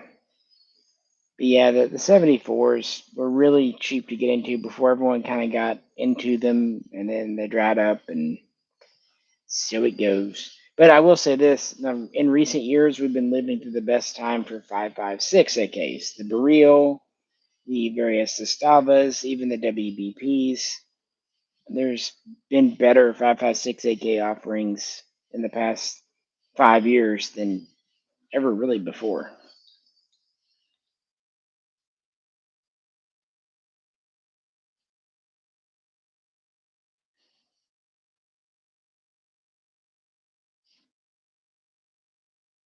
Hey man, yeah, I've done videos with the AR 180. It's been a little while now. I probably should again. I'll be honest, a gun like that, I'm a tad bit nervous about breaking apart the bolt catch. And I say that not the gun I have now, but a previous gun that happened to me, and you can't get replacement parts. Sucks, but there it is.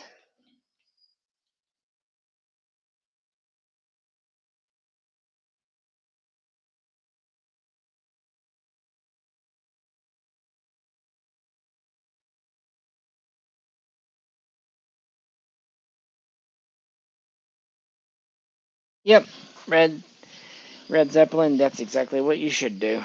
Um, Field gauges are nice. That's what I really have. If I do it, I really don't have much use for go and no go unless I'm doing a build because that's what they're meant for. Field gauges are meant to kind of allow for natural wear in of a used gun because every gun loses a little bit of headspace after you just shoot it, as it should.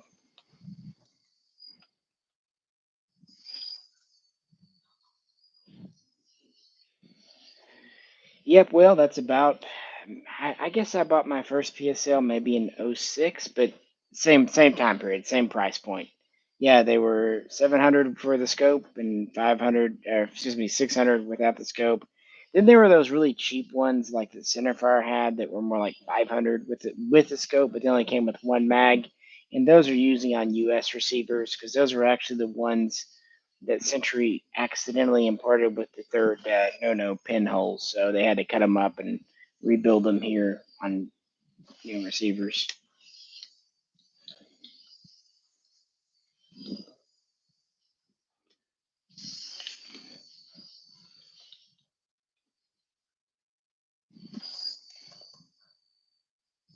Hey, CJ Blaster.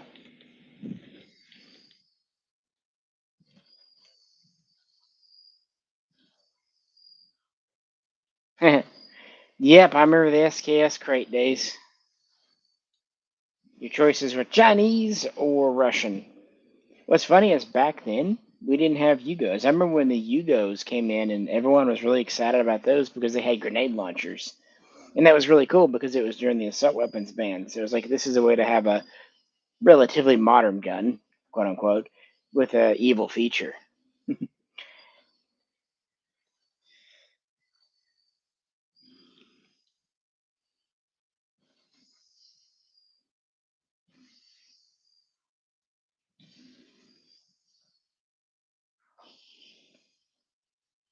Yeah, most of your SKSs didn't come in until the 90s. In fact, it was a very rare and desirable gun before that because about the only ones in America were the the ones that came back from Vietnam, and then the Chinese started coming in the late '80s, and then of course more throughout the '90s. But you didn't start to see Russian SKSs until later on, and then of course small numbers of Romanian came in.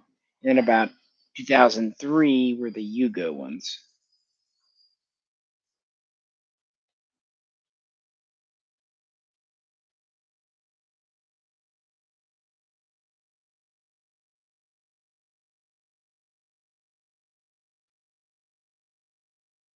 B, I don't have any experience with Atlantics AK-74s myself, but honestly, I trust them. They make a good build. Is I always give the caveat: everyone turns out a limit, everyone makes a turd, but Atlantic's builds seem about as good as anything. I definitely wouldn't worry about them being dangerous. That's for sure. Um, people might argue about this or that, but I'm sure they're perfectly good. I've had a few people that bought their Romanian PA-86s, and they were good. They said.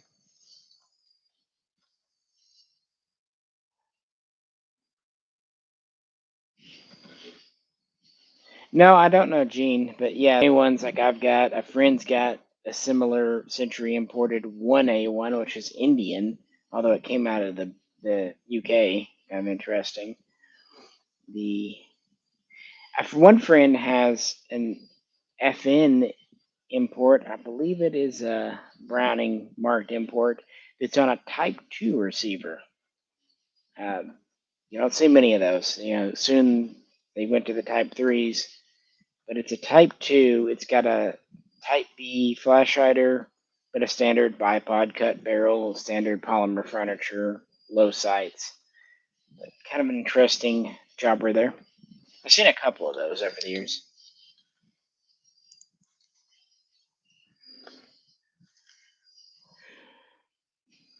Honestly, I would consider a Sam 7R, yeah, just as good as an SGL. In some ways, smoother. I'm a big fan of the double hook trigger, especially if you're some 7Rs just shipped with a single hook trigger, but you can always put a double hook in there.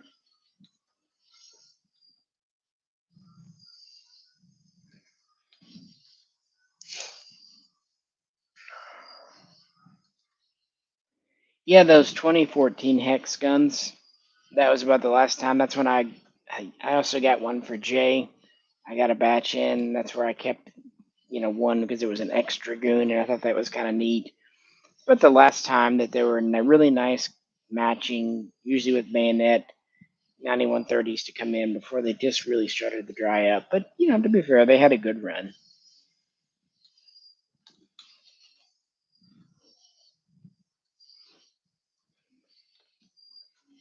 Well, interesting that yours only came with two mags. The ones I got all had four with them.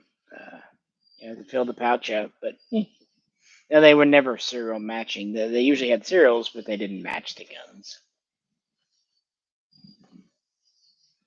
Thunder, if I can help you with something, let me know, please.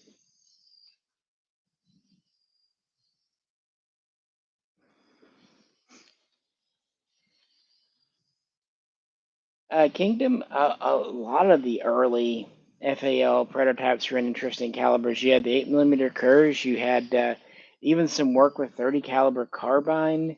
There was the work that was kind of done across Europe with other cartridges, like the Spanish 7x45 that they tried to use, or sorry, 7x49. They knew what they wanted, but they had to tinker around with it. Days before computers and whatnot. But what's really interesting is that design, the FAL design, was pretty well worked out with the Slims, the Slim One, the Slim Two in the UK in like 1944.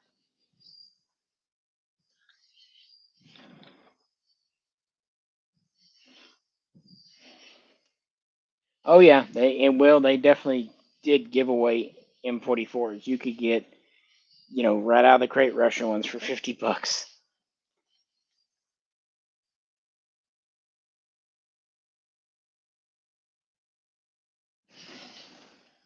Thunder, I mean, if you're on a budget for the first AK with an underfolder, I know this is kind of surprising, but I gotta admit, the Pioneer underfolders, for the money, they're proving perfectly good. And I have some data on the return rates, and they're as low or lower than any other company. So if you're on a budget, you could do worse. It's just a first learner shooter.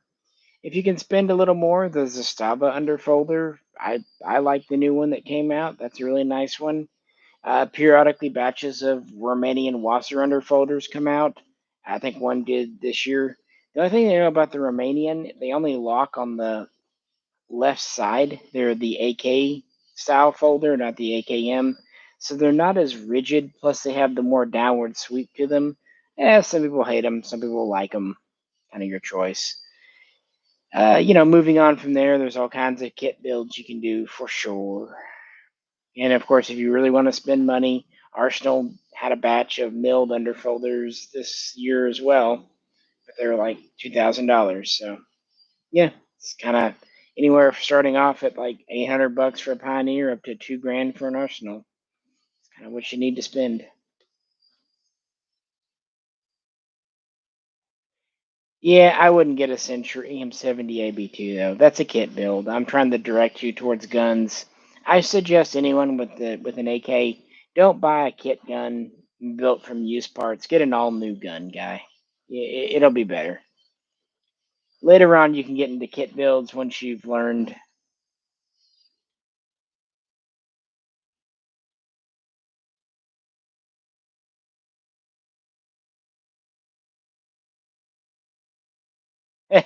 Yeah, I remember when counter bores were considered bad. I mean, they're fine. My first Mauser VZ24 was counterboard. They're fine.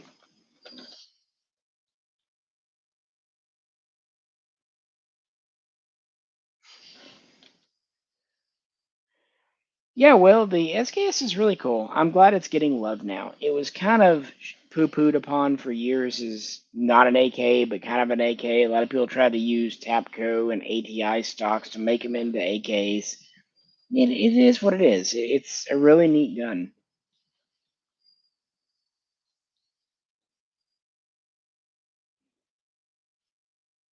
Well, yeah, the Zastava Underfelder is a really solid gun. You get the bayonet lug, threaded barrel, a little bit heavier barrel, nice attractive finish. Some people hate the scope mount. I think it's cool. The reason I think it's cool, for years, Yugo collectors wanted that mount, and they were super rare in America.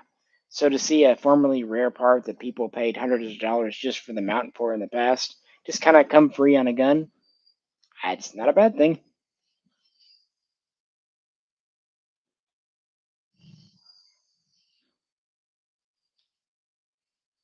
Uh, Red Zeppelin, there was that batch of Wolf that we had issues with years ago. If you go back and look at our Polytech Legend fail videos, yeah, there was a batch that was problematic. It was strange. It would stick in chambers, and it was almost like it was just slightly oversized or something. It was kind of odd. And yet,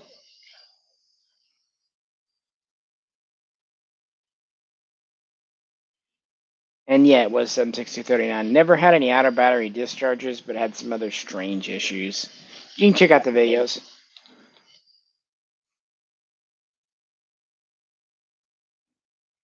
Yep, M44 fireballs. There's an old video now lost to time that Jabro and I recorded with really early night vision out at the cabin, 25 years ago, shooting one right at dusk and the big fireball in, 1999 night vision. I don't have any James River Arms AKs, but I've done a couple of videos on their BM59s that have been quite well impressed. Hey, Chris, that's just me. Yep.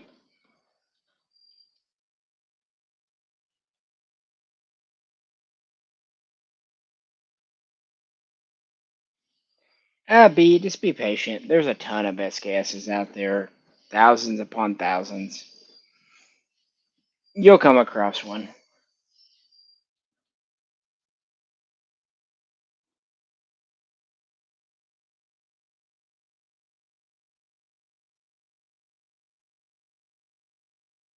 Yeah, Thunder, but here's the thing.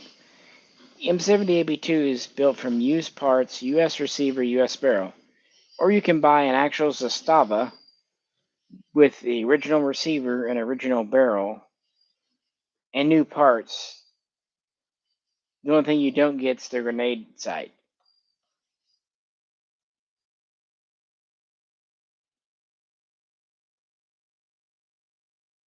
Yeah, your Yugo SKS though isn't on a Century Arms receiver. That's the quintessential difference.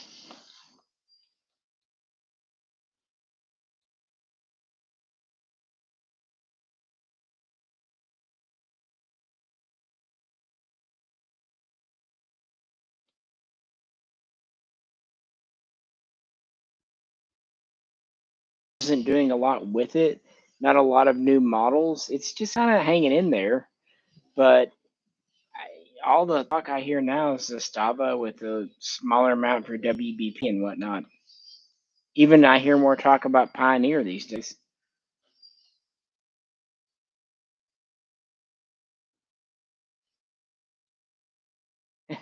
Well, I mean, I'll probably get off pretty soon, but I won't be going to bed for a while. I got a lot to do tonight still.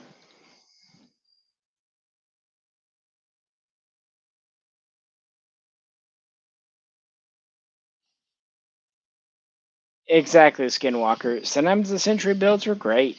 Sometimes they started off great and you ended up with issues. Sometimes they were just right out of the box. And Century's warranty,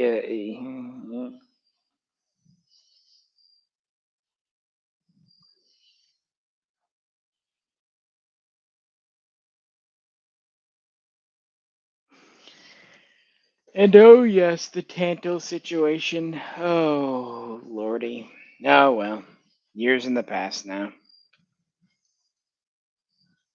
Alrighty, guys. Let's call it 5 minutes. Any last minute questions or donations you'd like to make? Then I'm gonna hop off and go grab a bite and finish up a few things.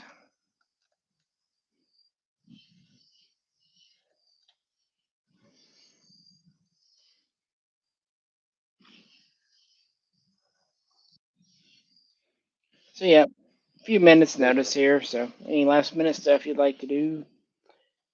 I said I'll get back on to doing this pretty regularly too. At least my batteries held up. That's pretty good.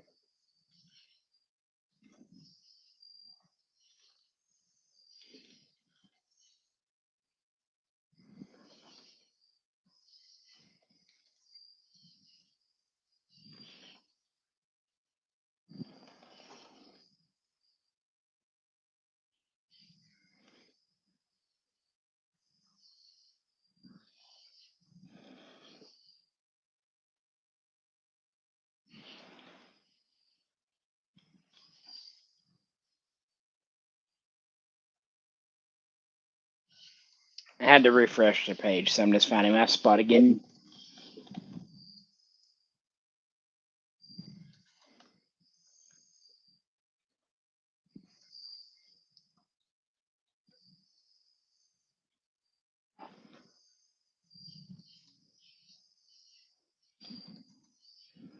You're right about Elk River. Century did have, at various periods, they did have actual workers up in Vermont building stuff.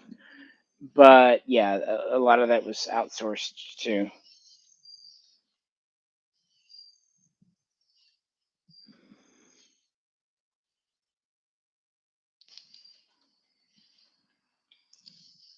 Red Zeppelin, your AKS 762.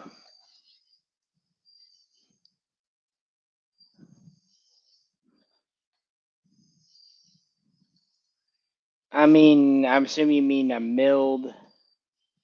Yeah, I'm not sure what you mean. Sorry, a milled AK Type 3 underfolder. Is that what you mean?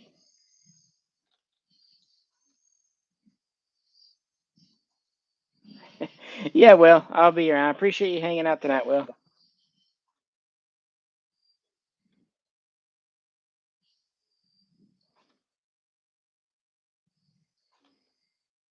The South Korean thing, I really don't have much thoughts about it. So I've never handled one, so till I handle one. Of course, I've talked forever about the Daewoo K1 and K2.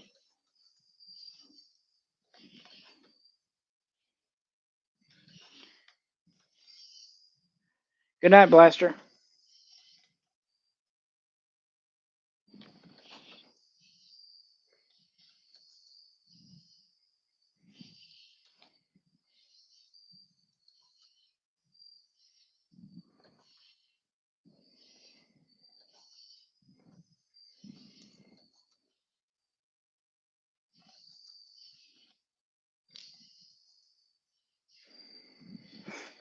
B, I mean, I don't think they have WBP as doesn't have any more collector value than anything else. But who's to say what will be and won't be collectible in the future?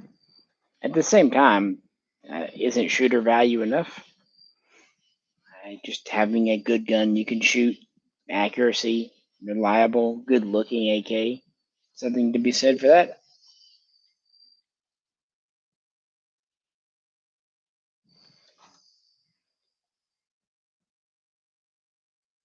The Finns bought a whole bunch of 56, excuse me, dash twos from China. They also took a bunch of extra leftover AKs from East Germany when reunification happened. Oh, okay, AKS is in Chinese. I get you. Sorry. I was thinking AKS like the folder AKS type thing. I'm assuming stamped receiver just based on that. I mean, yeah, honestly, good luck finding Chinese furniture. With ironwood gone, I really don't know what to tell you. I wish I did. I just don't. Chinese furniture has become very difficult to find in recent years, especially a complete four-piece set. Uh, yeah, such is life, though.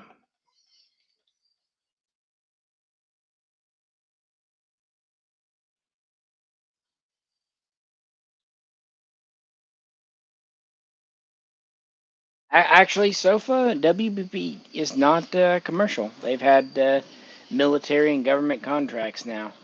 Again, I'm not going to also say they're super collector value, but no, they're as legitimate as about anything else these days. Of course, one could also make the argument that any semi-automatic AK is commercial only because of that. At the end of the day, does it matter? I mean, it's what's enjoyable, what you like, what you go through. I really wouldn't recommend buying hardly any gun just as a collectible investment. If you buy something, there was a time when people poo-pooed Segas, saying that they were just commercial guns. They weren't really AK-74s. But here's the thing: if there's ever another import ban, any import, WVP, even Pioneer, will be worth more. The truth is, we don't know the future, guys.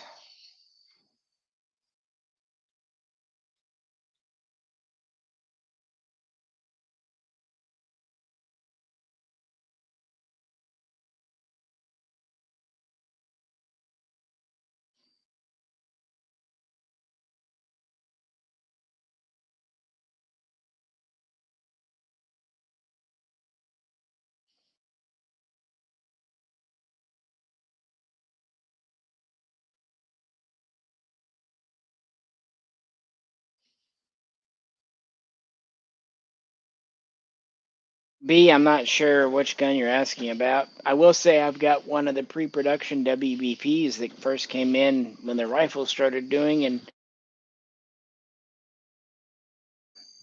despite it kind of being a little bit abused.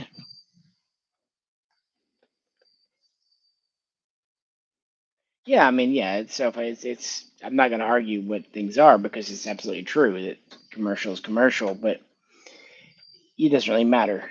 If someone likes it, that's what, if it's a reliable, dependable gun, if it gets you out to the range sharing good times with friends and family, yeah, it served its purpose. I mean, KUSA is commercial, but they do nice replicas of Russian military type guns.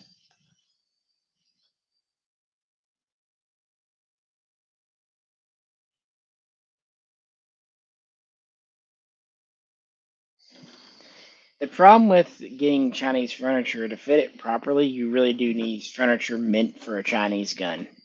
They're their own things because the Type 56 was basically an AK Type 3 clutched onto a stamped receiver and Chinafied, and it's not an AKM. So regular AKM furniture just doesn't fit right, especially like the lower handguard and the buttstock. Yeah, you really do need the right stuff, but unfortunately, yeah, you're going to pretty much go to a custom place. Uh, yeah, I mean, I do have a set of Chinese furniture on Gunbroker right now. Come to think of it, it's upper and lower handguards and an interesting pistol grip. The upper and lower are just off a gun. The pistol grip actually was part of a thumb hole stock that a guy cut the thumb hole back off of because it was on an underfolder Mac 90. Yeah, there were underfolder Mac 90s. It was a strange thing. So it is technically original Chinese wood. It just looks a little strange. But I'm gonna have it up for like $30. So it would look better than the tactical crap, although not 100% military.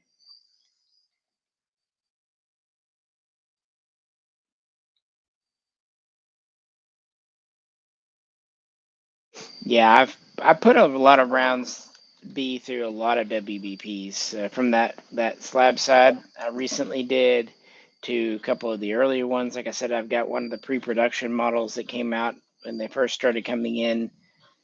Yeah, I've done the 5.56. Never did do the 5.45. Sometimes there's just not enough time in the days. I've done the milled pistol. So yeah,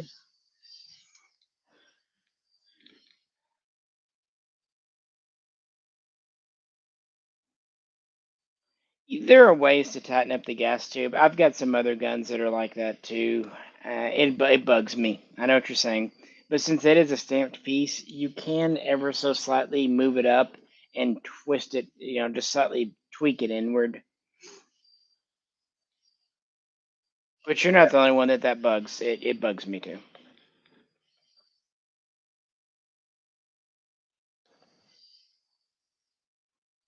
Yeah, I mean you're right. You can Skinwalker. You can put things on. Heck, I've managed to put milled furniture onto a stamped gun before. You can make any with wood. You can make anything work, but it won't end up looking right or being the right angle.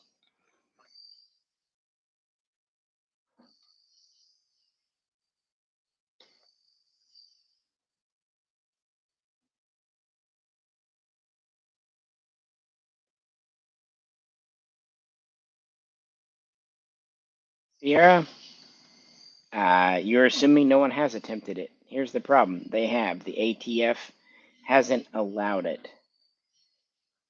I think the reason the Swiss pistols have come in is because of their price tag. They're very, very definitively for the collector market.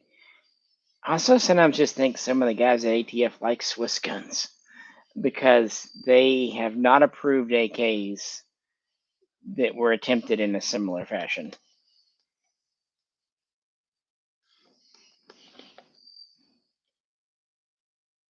Hey, Scott.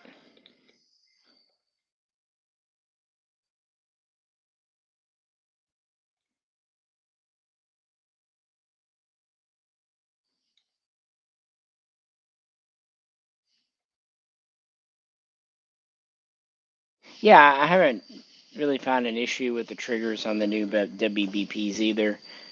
Then again, I'm used to military triggers, so my standards are a little different. I personally don't like ALG. I just, I just don't.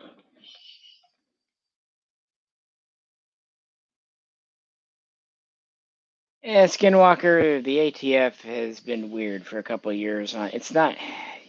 The thing is, there's no loophole to close. They can just stop approving things. Each gun has to be individually approved. They don't even really tell you why they didn't approve it. They can just say nope or yep.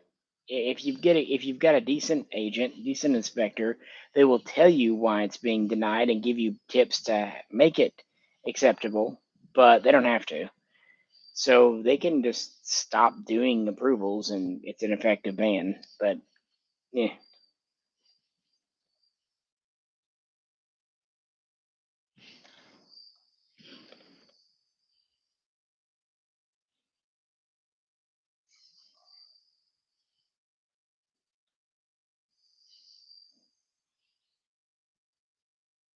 Yeah, I've said since the beginning I don't have a lot of hope for the Pendad FNC.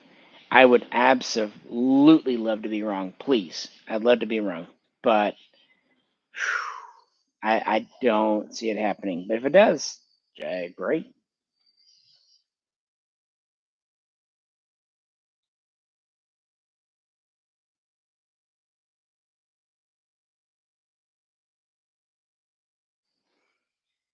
Yeah, well, people do a lot of stupid stuff. A lot of times, what I see people do is they don't literally burn the original wood, but they put it somewhere and then they lose it and it gets shuffled about and it just kind of goes missing.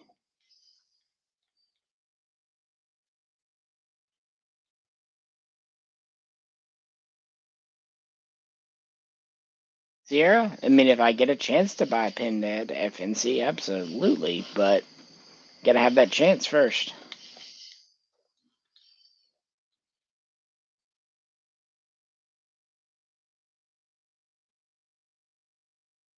B, do I think DSA will ever make a 5.56 AK? Yes.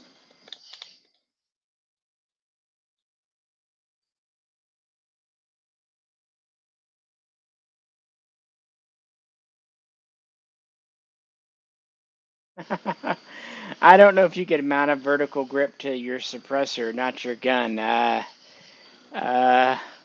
I'm not gonna say do it because I don't know. It probably depends how much you've pissed off an ATF agent.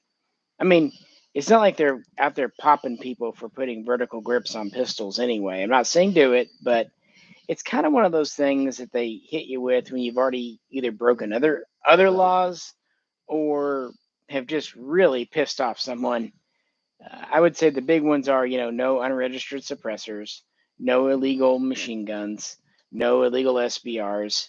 You stick to those. Yeah, so the smaller stuff is kind of less important.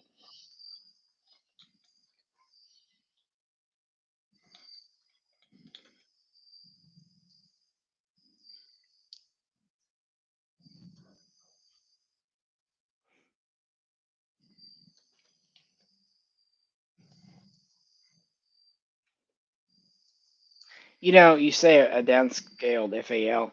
It's not the same, I know, but check out the FN Cal, the FNCAL. It was kind of the bridge between the FNFAL and the FNC. Really interesting gun, and there are a few in America.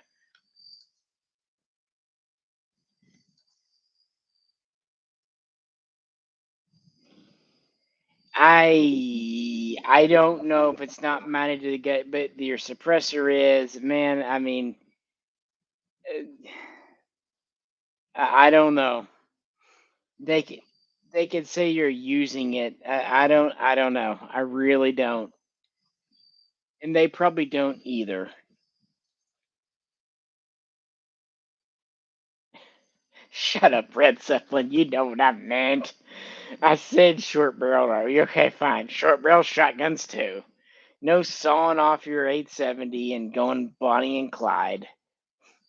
There's actually more of a legal basis for banning SBSs than there are SBRs. I mean, there were more cut down shotguns used in crimes, and I mean, yeah, if you cut down a barrel, but goddamn, that's a something.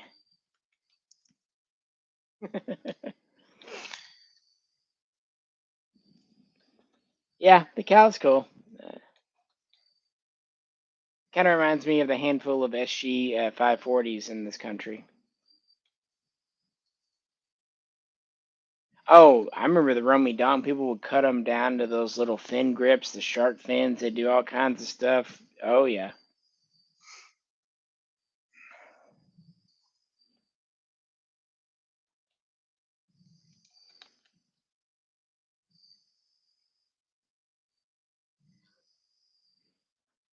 yeah. The Brazilian started off as the MD1, the MD2. Moving away from there, there was the Ambell SAR 4800 and 223 556 that took AR mags that Springfield imported too.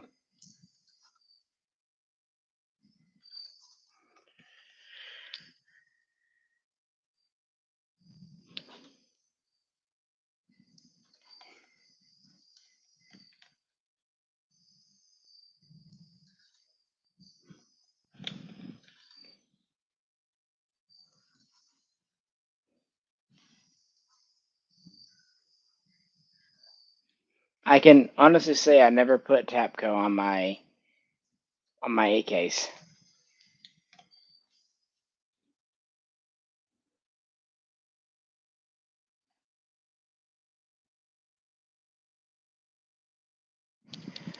Before the Tapco out Wasser, it was the Tapco out SKS. They had those drop-in stocks with side folders and yeah.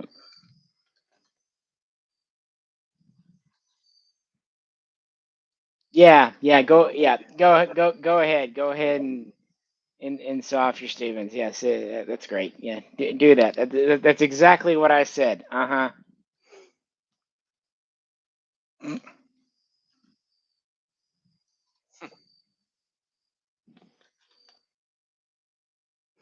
If it makes you feel better, I put one of those bullpup conversion kits on a GP 1975.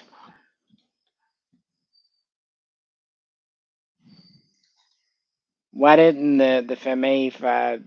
A handful did, but the long story short is money. They wanted way too much money for them.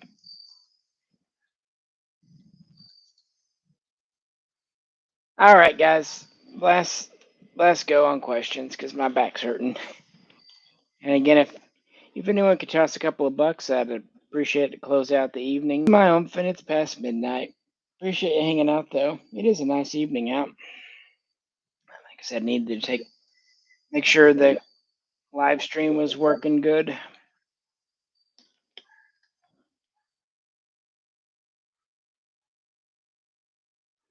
If you are foolish enough to take legal advice from me online, great, be it on your own head.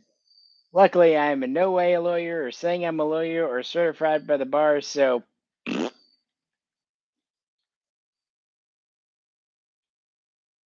a fun story though. When the Sega shotguns first came in, some of them did come in with a 17-inch barrel. Oh yes, the Tapco SKSs.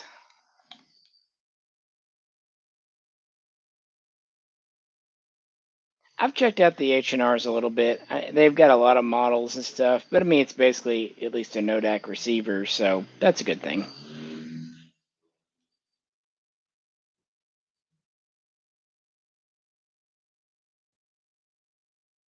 Well, Century did make Wasser threes. I've done a video. There was that one run, and then they changed their mind on them.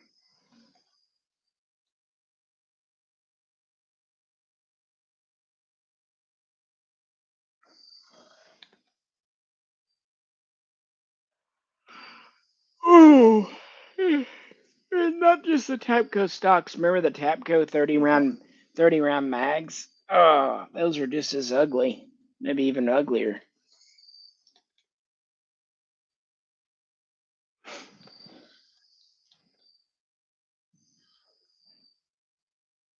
Wasser twos. Century says they're not going to do Wasser twos again. And with the ammo impossible to find, I think the only way they would ever do that is they started importing 545 ammo from Romania, which I don't know why someone's not doing that.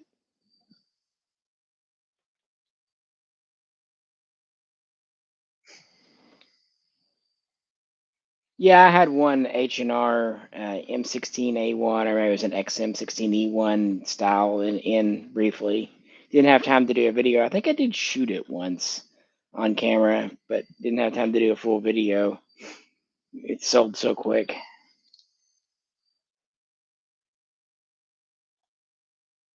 No, the retro game today is great. You're spoiled for options now. You really are. All right, folks.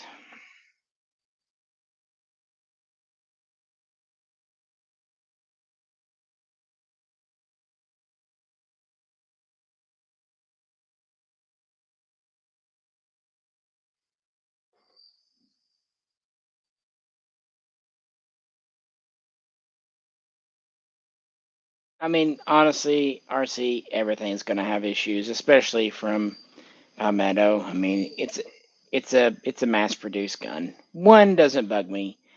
It's when there's multiples, then I start to worry.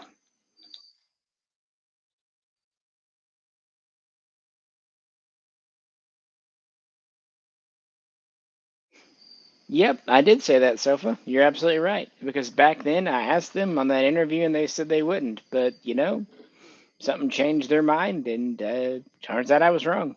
It happens. But, companies change directions. I'm not sure why they did it, but, there was that little spurt of interest around 2020, 2021 here with 545. So they probably saw the rally defense in the Palmetto states and got a little more interested.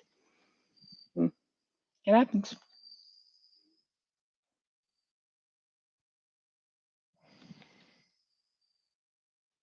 Yep, even the actual Chinese imported SKSs that took AK mags weren't fantastic.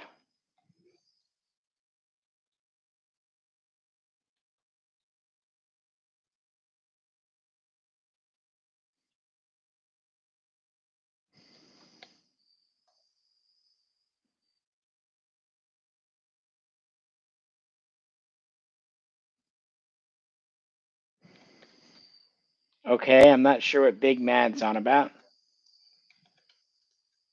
My neck hurts a little bit.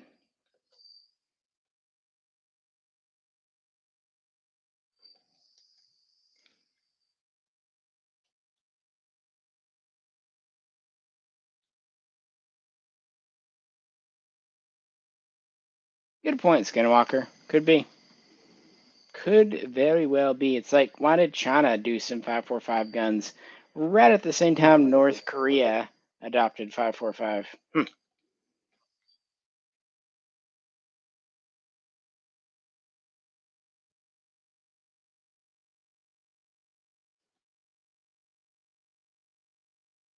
Yeah, I would have started the stream earlier, but I was on the last page and almost clicked the done button to go live, and then I realized that the computer was thinking to use the onboard microphone, not the one on the headphones, and that wouldn't have been good. So luckily I caught it. So it took me a minute to go back and make sure it would stick. I kept telling it to make the headset default, and it didn't want to for a minute because Windows, everyone.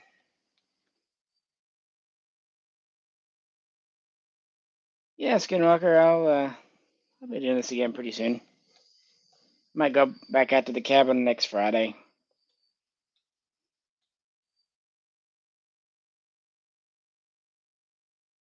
I don't know why 545 had a little renaissance back in 2021. I don't know. There was just people talking all about it for some reason for a minute there. Yeah, you know how gun markets go through trends.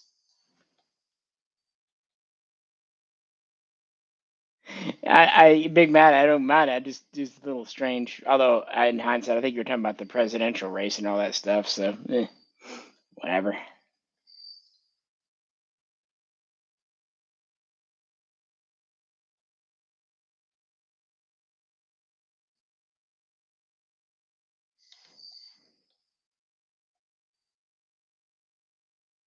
My girl's a cat, Big Matt, so that would be difficult to do.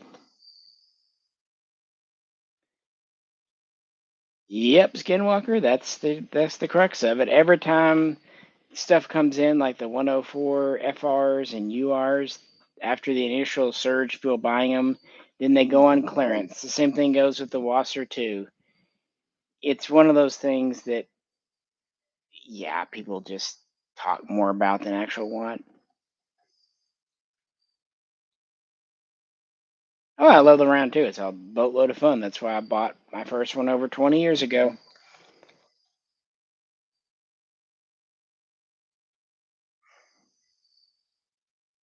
Yeah, excellent idea. Yeah, let's stick some cannon around on the MAS 49. What could go wrong? Maybe the French should have tried that in Indochina. They might not have lost to Vietnam.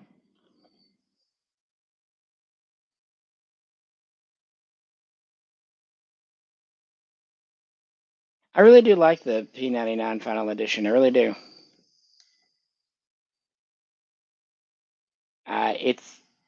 It's it's a great gun. It really is.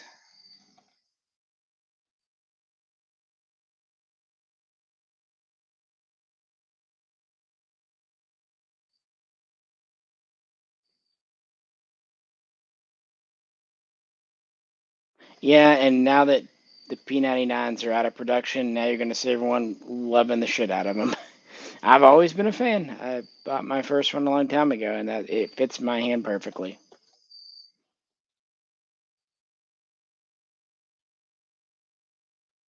Hey, Kalesh, I'm just heading out here.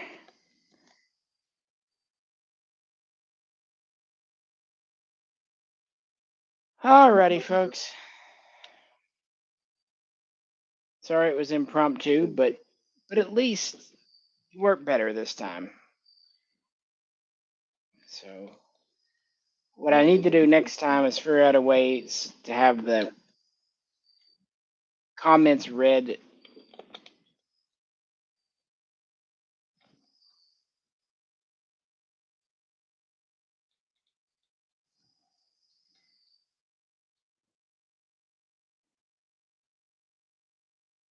All right, guys, I'm going to end it for tonight. Appreciate everyone. Have yourselves a good weekend.